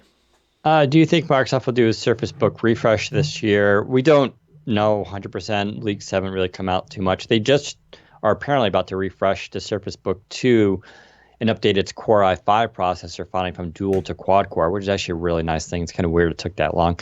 I would expect a Surface Book refresh. If it will happen, it'll happen in April. And the big question is, do they redesign it or do a radical change? I don't think so. I think they're going to keep the same design. I feel like they stick something around for about 3 generations before they completely overhaul it. So I would expect some improvements, maybe Thunderbolt 3. I don't know. But, you're probably talking Whiskey Lake processor, which is okay. But probably maybe AMD, right? Because there was that rumor that... No. I do not believe AMD. I think I've not heard... I should go off on a tangent on AMD. I like AMD. I'm glad they're here and they're competing. I'm more find their fans super annoying because AMD laptops so far have not lived up to anyone's expectations, nor have it blown away Intel really on any level, as far as I can tell, in terms of performance, in terms of battery life. In terms of battery life, I heard they're kind of worse. Um, I don't know why people are so hooked on like, oh, it needs to have AMD. I don't get why. I've used AMD processors. They feel like they do the same thing as Intel ones. Having said that, I'm glad AMD's around. I want to see them innovate. They're going to continue to get better. The only thing I would expect is RTX graphics. I think that's the big obvious push here for Surface Book because RTX graphics actually use less wattage than the GTX series did. So it's actually easier to shoehorn those into existing laptops while actually improving battery performance when it's not being, completely used, or even when it is being used. It also, because it dropped, and the important thing here is it drops the wattage from the TDP, I believe from like 95 or 90 to 80 watts. And if you remember the problem with Surface Book 2, especially the 15-inch with the 1060, was the Surface Connect charger. When you set the laptop to max performance, the laptop could drain faster than the charger could replenish the battery. And this is not uncommon. You see this actually on quite a few laptops. For some reason, because it was Microsoft, it made a big deal, even though most people aren't affected by it. If you switch to RTX graphics, though, you just shaved off 10 watts, which is actually kind of that magic number you need to get that, continue to use the existing Surface Connect charger and still charge and still max performance. So you could see the benefit here of why they would want to use RTX. Now, I'm not an engineer. Maybe they're like, laughing right now, like, yeah, but Dan, you don't understand. But that's what I would expect, at least for Surface Book 3. But I don't think just, it'd probably come in black, right? I mean, it seems to be their thing lately. I wouldn't be disappointed of that. I do feel like, though, they wait 3 generations of a product, and then on that 4th one, they do the big revision, which is why I do expect if there's a Surface Pro 7, well, there will be, but if there is a Surface Pro 7, it's going to be like a major change because we've had the same design now since basically Surface Pro 4, right? So that's there were rumors of an AMD powered Surface coming this year, though. I don't know if it was Surface Book or Surface Laptop or whatever. They have to be. I mean, if you're designing a laptop, you have to be checking in all your vendors. Like you have to be like AMD, they have meetings with AMD. AMD's like, here we have this processor, and they check it out. They're like, all right, give us some samples from it. Then they build some devices with it, and they do. And if they evaluate AMD and they go, hey, we get better battery life, or we get more performance, or it's lower TDP, like if they can do that and keep the costs where they want them to, then they'll go with AMD. But I know they have to be trying AMD. I'm just I haven't heard anything about AMD processors being so good that's blowing away Intel. Look at everyone that's done laptops now, whether it's Dell, it's HP, it's Lenovo, there's barely any AMD. So if these chips were so amazing and so good and better, I would imagine HP would be like, all right, we're going to do this. And they do use them occasionally for business laptops. They'll make like a different variant with AMD, but I haven't seen these in the consumer space at all. So we'll see. Someone's asking, so how is Microsoft planning to market Santorini so that people will be interesting? Like if someone walks into Best Buy, why? What would attract them? Well, we don't know. We don't know. We haven't seen Microsoft's marketing plans for Santorini. If I had to guess, unique device experiences, so dual screen foldables, for example, ultra thin laptops, super premium, and cheap as well. Don't get me wrong. Half the reason Santorini exists is so it can run on education-based PCs, K through 12, which makes perfect sense for these sort of low-cost, cheap devices as well. And since it's Windows Core OS, it's a much lighter operating system, so it shouldn't be bogged down as much on these low-end processors and whatnot. It should run relatively smooth the whole time. That's one of them. If they bundle it with Office 365 or Microsoft 365 or some sort of consumer subscription-based thing that gives them a whole bunch of additional services on top of that, there's loads of different ways they could do it. They could also sort of compare Windows 10 to Santorini, but like, hey, Santorini gets 10 more hours of battery life, or something like that. There's loads of different ways they could do it. How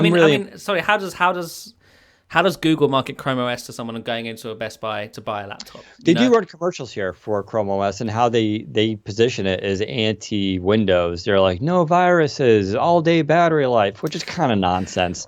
Right. I went into it with Chrome OS like, oh, Chrome OS is. I thought like Chrome OS would be like Windows 10 on ARM. It's not.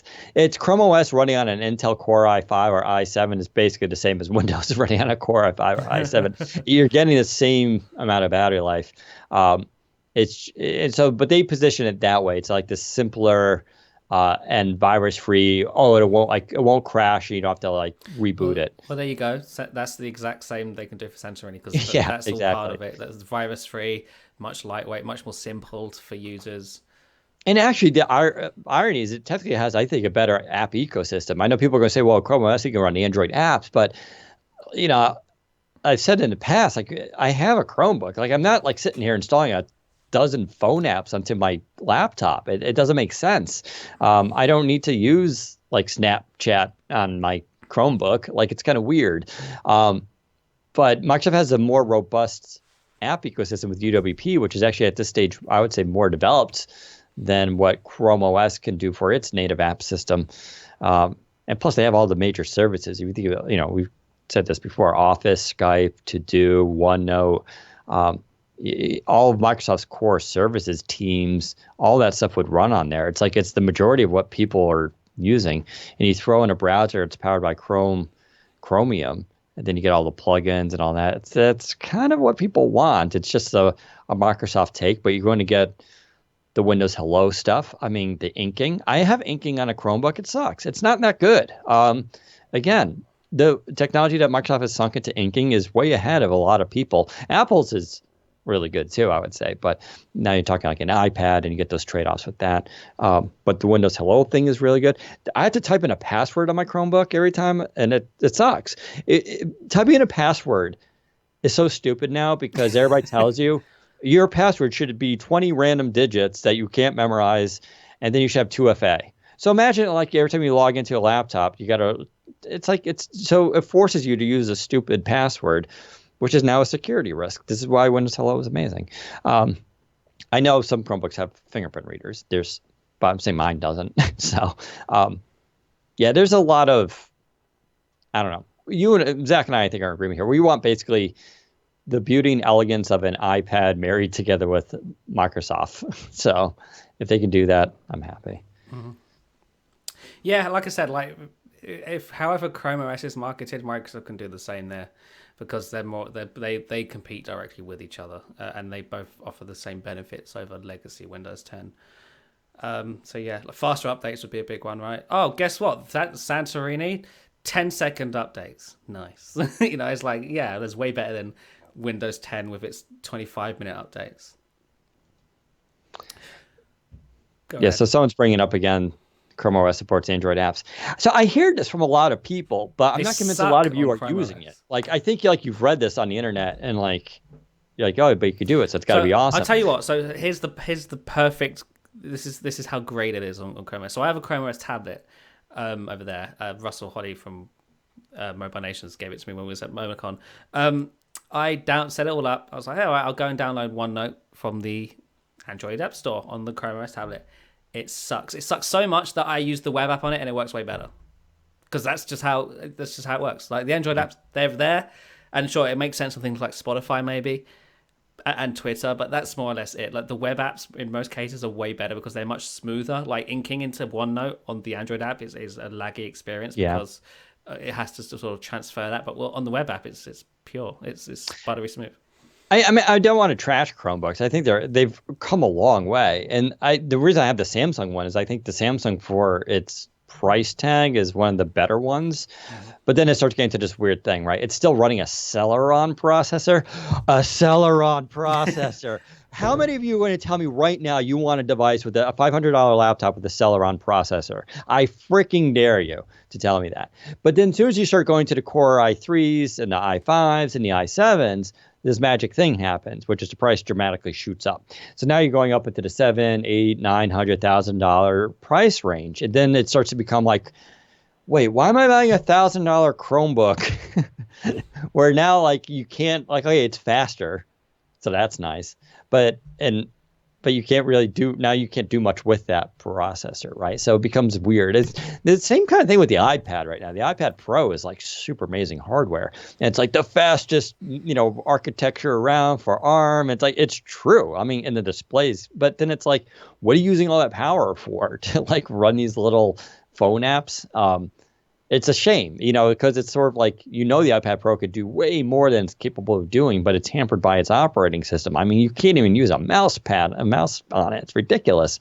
And it's fine you can't use a mouse on it, but as soon as they started going like, hey, it's kind of like a Surface Pro if you turn it on its side and attach a keyboard to it. Like, okay, where's my trackpad? Oh, we don't have it. It's like, what are you trying to do, right? So my point is all these, Apple, Google, all have their own problems to face. It's not better or necessarily worse than Windows. It's just that they have their own challenges, and it's definitely not clear sailing for them or a slam dunk.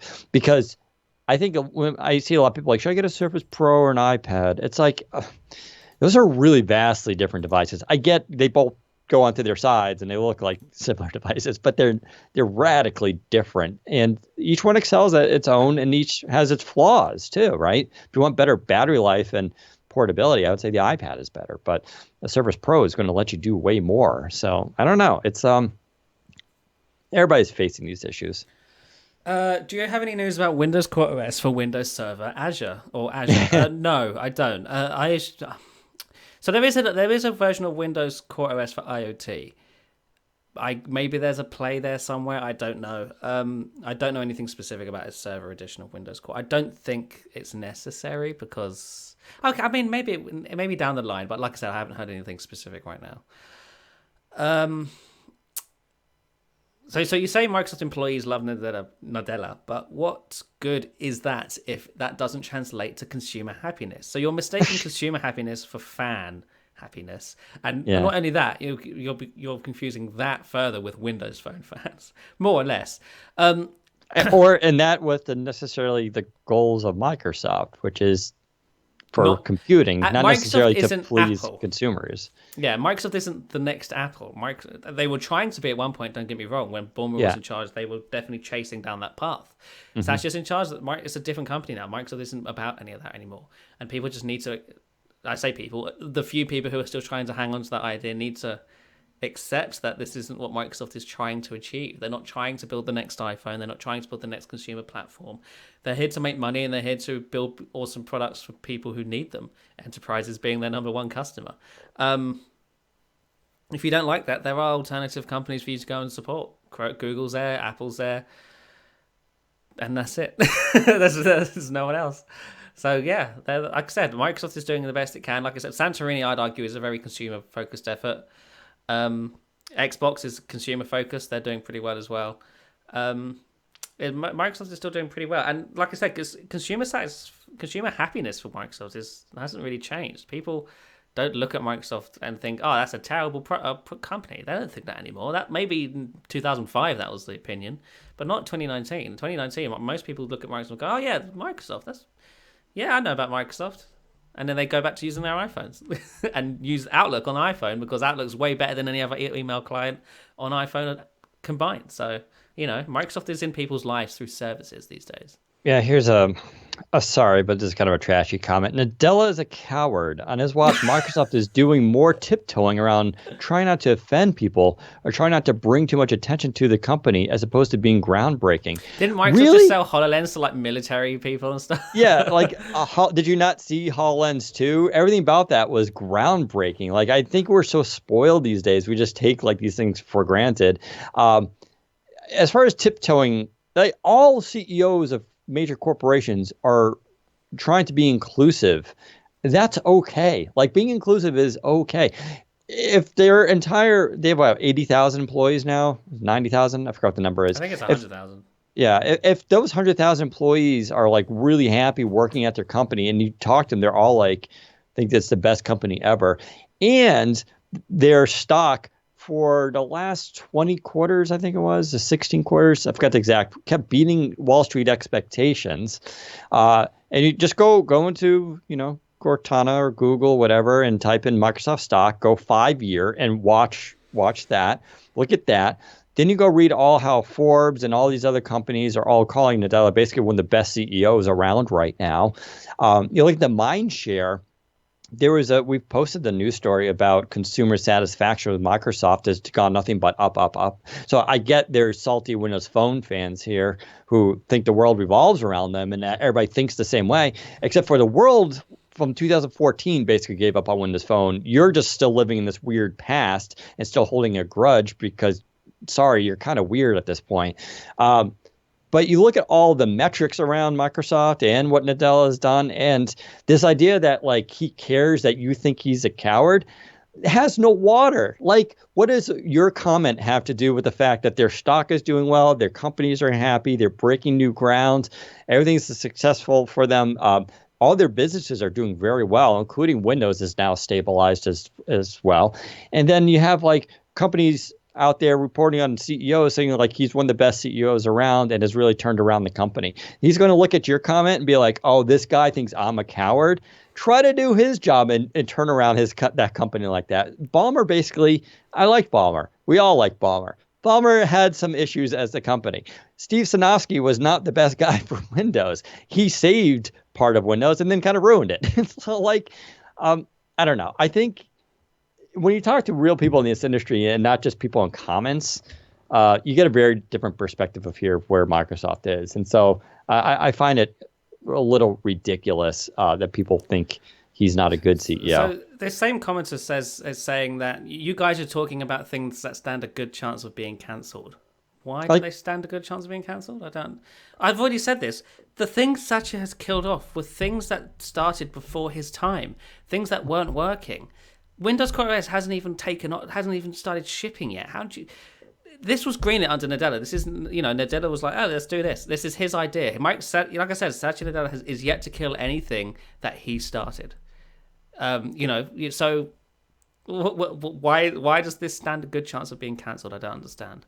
I don't understand where that logic's coming from. If you're talking about because Windows Phone and Band and Zune and all that stuff, again, that's old Microsoft. New Microsoft. Windows Core OS falls under new Microsoft. This was a thing that got started under Nadella's reign, if you will. This wasn't a Ballmer thing. This was Nadella. I mean, if you think about it, too, Nadella canceling old projects like Windows Phone and Band, things that weren't started under his watch and under his leadership. And then he makes the company super profitable and lean and focused. When it comes time for him to announce new products like HoloLens 2, he's not on stage there thinking like, we're going to launch this, but I think I might cancel it. Because that's his legacy. His legacy, whatever he launches that he's approved, that he pushes, like say this Azure thing didn't work out, right? Like that's all on him. Like it reflects him. So now he's in a position where everything they do going forward does reflect. If he goes out right now and goes, oh, HoloLens 2, we're canceling that. That doesn't, you can't blame that on Ballmer. That's under his watch. So he's going to cancel this multi-billion-dollar thing. If Windows starts tanking, right, and sales go flat and PC are bad, like that's on him, right? So same with Surface. Say Surface Pro 6 came out, it caught on fire, people hated it, it did terrible. That's on him, right? So like there's no incentive for him. And that's one thing all your criticisms here lack is there's no incentive for Nadella to go out there, announce a new product, only to not have faith in it and that he's going to turn around and cancel it. That's nothing but negative for him, let alone your sorry little feelings about the product. But as a business, that's not a good decision making. So they launch things when they actually feel like it's going to do well. And again, Santorini is more or less a consumer-facing thing. It's definitely not for businesses or enterprises. Not at first, anyway. The initial launch for Santorini will be almost entirely consumer/education focused for normal people like you and me and everyone listening to this podcast, I imagine. Microsoft hasn't abandoned consumers. All of the services and apps it builds for Android and iOS are very in the name of consumers. Like I said, Outlook is the #1 email client on iOS because it's amazing and everyone uses it. We also got to get away from the stupid consumers thing. Like all of you need to really seriously read a book. Like I'm getting a little mad about this. We keep saying it. There are no just consumers anymore. You're all productive people. You use laptops. What are you using a laptop for? To stream Netflix? Cool. The problem solved. We have all the technology here. the distinction between consumers and enterprise is really going away. It exists on the periphery. Obviously, I don't run an Azure server at home. That is enterprise. Or I don't run BI or some of these other tools. But the idea of like computing technology and laptops, the whole thing has come together. People don't want to have two laptops, a cool one for home for their consumer life, and then like the business ThinkPad for work, their enterprise life. That's not how people want to work. People want one device that does it all, and that's what modern laptops are about. All the tech. If you look at Office, is Office enterprise software or is that consumer software? What's the distinction when 7-year-olds are using Office and 40-year-olds are using it to write their resumes, and someone's using it right now in an Office application or like an actual Office? Like, and a college student's using it, like, where's the distinction for Office in terms of, is it consumer or is it enterprise? Is OneNote consumer? Is Teams? Teams, you might be like, oh, that's an enterprise app. Is it? Well, why are there all these schools using it now with like freaking 7-year-olds? So again, this distinction, you got to get out of your head with this. I don't know what you mean by consumer-only technology. They're building technology that helps you get work done, whether it's producing video content, whether it's doing inking on a device, remote collaboration through whiteboard, holographic computing in the future. Like, it's all about productivity and enabling people to produce things. There's no consumer distinction here anymore with this stuff. And you guys really need to update your thinking because the world has moved on. If you talk to any company, that's how they view their employees now, which is why there's all this, they have open concept seating and all this kind of stuff. Whew, got me wound up here. Hey guys, heard about the Surface Book 2 13-inch refresh with a quad-core processor. Is that technically a refresh, or are they just going to the 8th gen quad-core that's in the... Yeah, they're just swapping out the processor. I don't think there'll be an announcement around this. It's a pretty minor. I mean, it's not a minor refresh. It's a big deal going from dual core to quad core. The performance is really nice, but yeah, I don't see that as a big announcement. Someone's saying, yeah, I agree with you, Dan. Like, even the Invoke's still being updated, and Nadella hasn't cancelled anything under his reign. Something like Cortana. If Satya did cancel Cortana, that technically be a Bulma era thing again. It's like, think about the things that might be cancelled. They're all Bulma things, which is I love Bulma's era. That was the golden age for me personally, but. Yeah, all of the stuff Green Day. I think a lot of what Satya's doing at Microsoft hasn't even come out yet. Again, like Windows Core OS isn't shipping. It's been announced on 2 devices that you can't buy yet. And technically, they haven't talked about the OS at all. And they haven't talked about the OS at all, right? It's all a very behind-the-scenes thing. So, yeah, like I said, like Santorini will, I think, I've seen the documents. Microsoft's goal for Santorini is for it to become the next generation of Windows for the generation growing up right now. Because computing has changed for those. Touch first, this idea of legacy operating systems that you can run the Windows 95 File Explorer on is not in this next generation's idea. That's just not there. They don't need it. They don't want it. It's a waste of resources to have that in a device the size of your a watch or a phone or a tablet or whatever. So Windows Core OS solves that more or less, and Windows Classic for the people listening to this stream or people who actually do need the more robust backside that is Windows 10, they can have that if they want, because it's not going away. The platform work, the one core stuff will remain the same across Windows Core OS and Windows 10 Desktop. There will still be Windows 10 Classic updates all the time with new features, I assume. Maybe not as much as Windows Core OS. I think Windows Core OS will be the platform where Microsoft really does get innovative and try new things. But for Windows 10 Desktop, it will more or less remain familiar to people who prefer the Windows experience. But will remain secure and up to date, and obviously there will be new features where necessary. Some may be consumer orientated, others may be enterprise orientated, who knows. But I think the trend we've seen with the last few Windows 10 updates being less heavy on the features will be just normal from now on. I don't think we're going to see any huge new things when it comes to Windows 10 Desktop. Maybe here and there every now and then, but not all the time. Is Microsoft going to bring out a better processor for Surface Go? Great question. Kind of weird, though, because they don't obviously make the processor. It's whatever is available to them by Intel or, I guess, AMD or even Qualcomm. So they're really, I've written articles about this and we've talked about on this podcast, that they're really sort of a slave to whatever Intel has. That Pentium chip is not an ideal chip, but it's just what Intel had that closely matched. And from what we understood, Intel cut them a special deal on it, trying to prevent them from going Qualcomm here. So they just have to wait till something better comes along. I'd love to see it go to HCX for Qualcomm, but then you still get into the whole thing about Windows 10 on ARM. Is it ready enough for the market? If you bought a Surface Go, would you get the Surface Go 2 with a Qualcomm? Would you now be able to make that transition? There's a lot of questions there. Someone's real quick asking, will the File Explorer on UWP be Santorini, and will the Win32 user mode thing be able to work with a UWP File Explorer? So I'm assuming your second part of that question means something else. So the first part, yes, the File Explorer on Santorini and Windows Core OS is the UWP one. I don't know if they've done any major work to it to make it a bit more, better. I assume they have. But yeah, I don't know anything on that front, but it should be the UWP one. Regarding the File Explorer, the legacy File Explorer, I think what you're asking there is will you be able to run the legacy File Explorer on Windows Core OS? And the answer, I believe, is no, because the legacy File Explorer isn't just a standalone program on Windows 10. It has deep ties and claws in the root of the legacy core of the operating system. That's why it hasn't been updated to UWP yet, because you simply can't do it. So you can't just take that program and run it on Windows Core OS.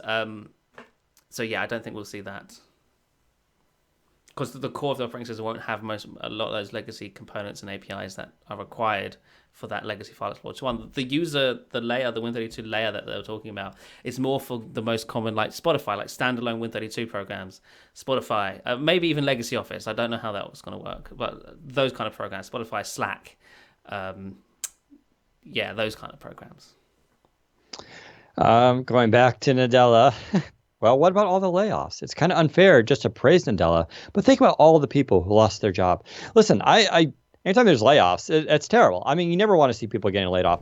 Look at the gaming industry. It's a bloodbath, right? Every couple of weeks, a studio is like, we made a ton of money. We're going to lay off a bunch of people. It's look at our business, our media business. I haven't heard many of you complain about that. I mean, look at all the other online publications out there have laid off a lot of really good people in the last few weeks. Just type in media, bubble, and employment, and you're going to get a ton of stories of really good writers and journalists being canned. Luckily, we're not in that position. We have a good company that we work with. But that's the nature of the business. It's unfortunate. No one wants to see people get laid off. But to blame Nadella, is he supposed to, just keep bloating the company and have people, if you cut projects, like, what are they going to work on? Like, you just go clean that corner and keep your office nice. We'll pay you $120,000 a year, though. Just like, it's best to avoid layoffs when you can, but that is the job of the CEO. Like, he has to make those calls. They're not easy calls. My heart always goes out to people who lose jobs, but that doesn't make Nadella a bad person. If he lays off a bunch of people and then the company's stock goes down and market share goes down and mind share goes down, then you can say that he's been made some bad decisions. But listen, that's capitalism. That's the way it works. We can have a discussion about Marxist or anarchist approaches to economic systems. I'd love to have that. I don't think today's the right day, though, for it.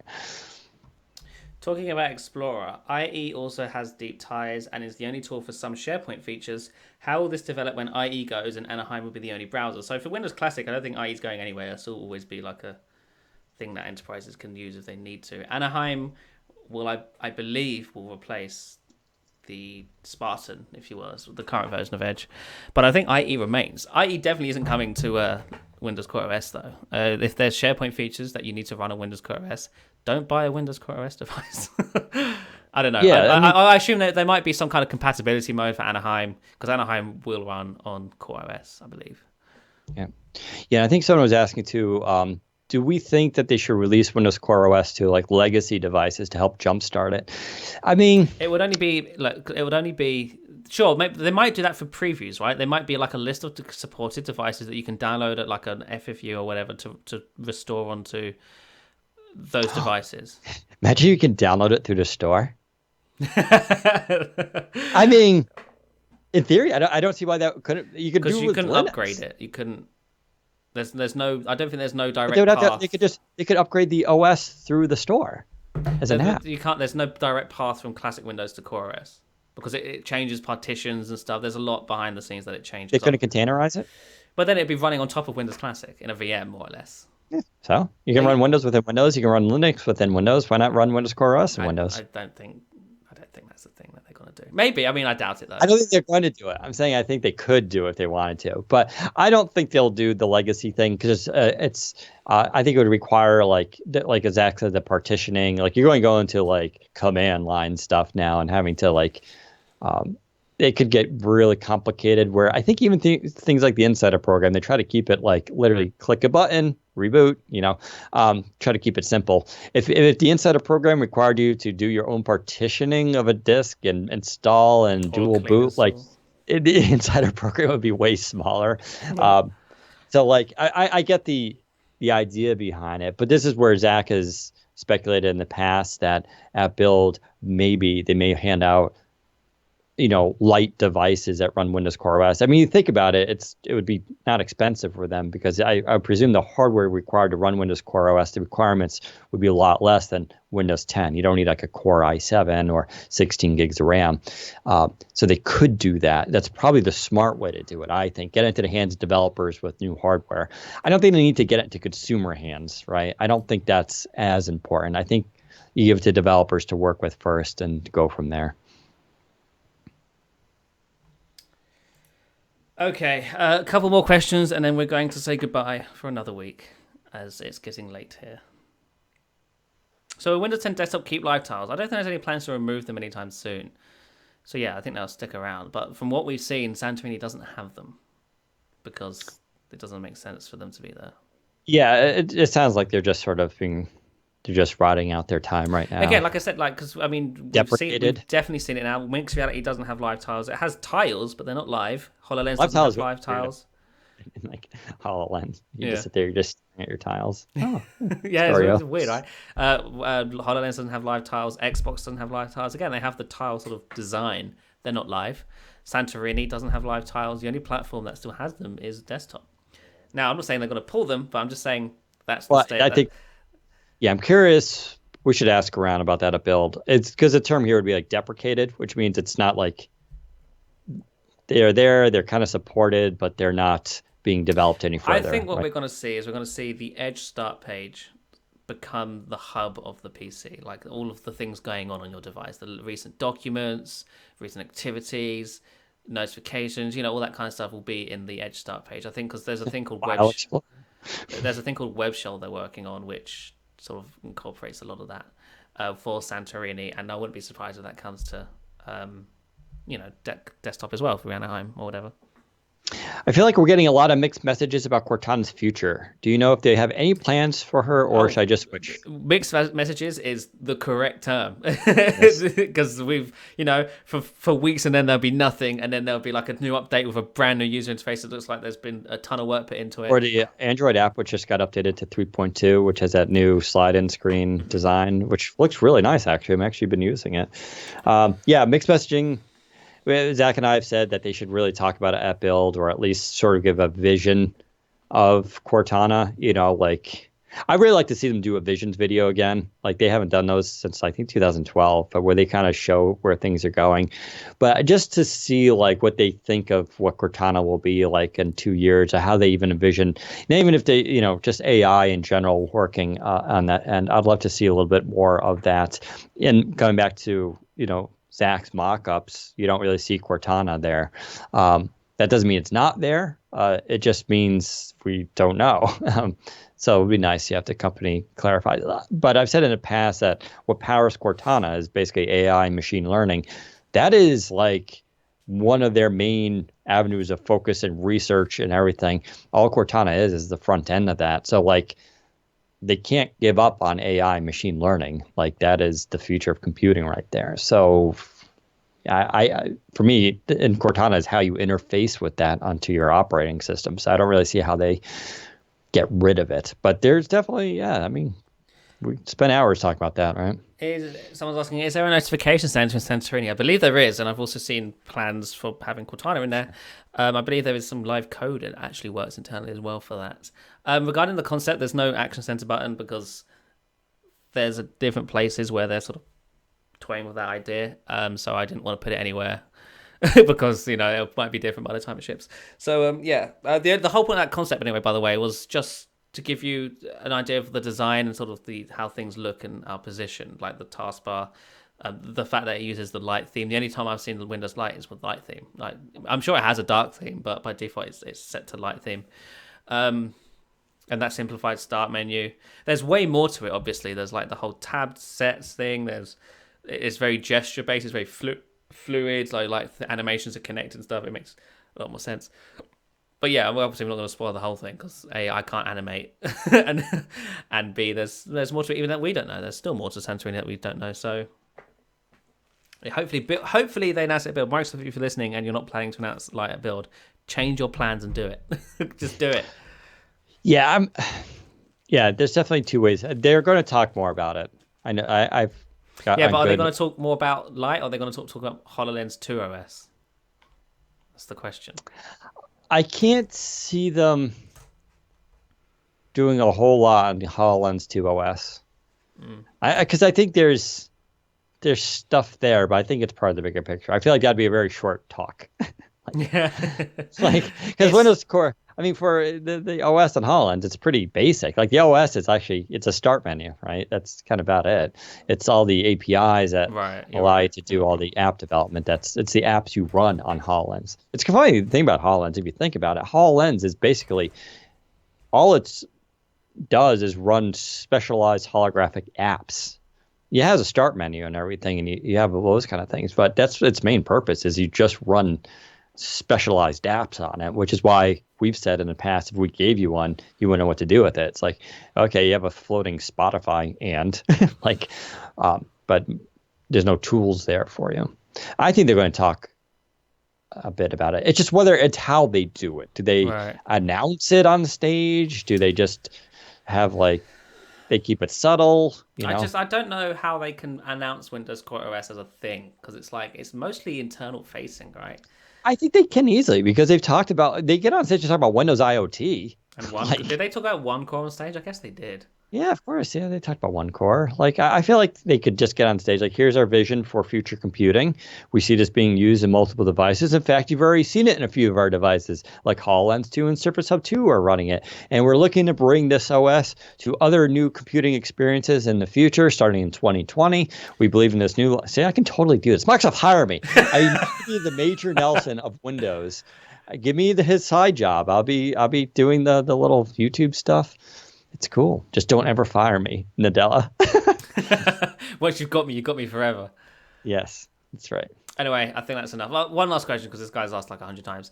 Have you tried Wear OS? How would you rate it against Fitbit OS? I have a Wear OS watch right here, and it's collecting dust because I hate it. Wear OS sucks. Maybe because the hardware sucks as well. I don't know, but you get 1 day battery life. There's a new chip now. There's a new Qualcomm chip that was just announced. I was talking to Michael Fisher a few weeks ago, and he's saying it's not better. It's not that much better at all. Yep. The Apple Watch gets more battery life than Wear OS devices in most cases. Yeah. I've had a Wear OS device a long time ago, so I'm not a good source on this. Fisher is Mr. Mobile. Go watch his videos. He does a lot of reviews on them, and he has much better experience.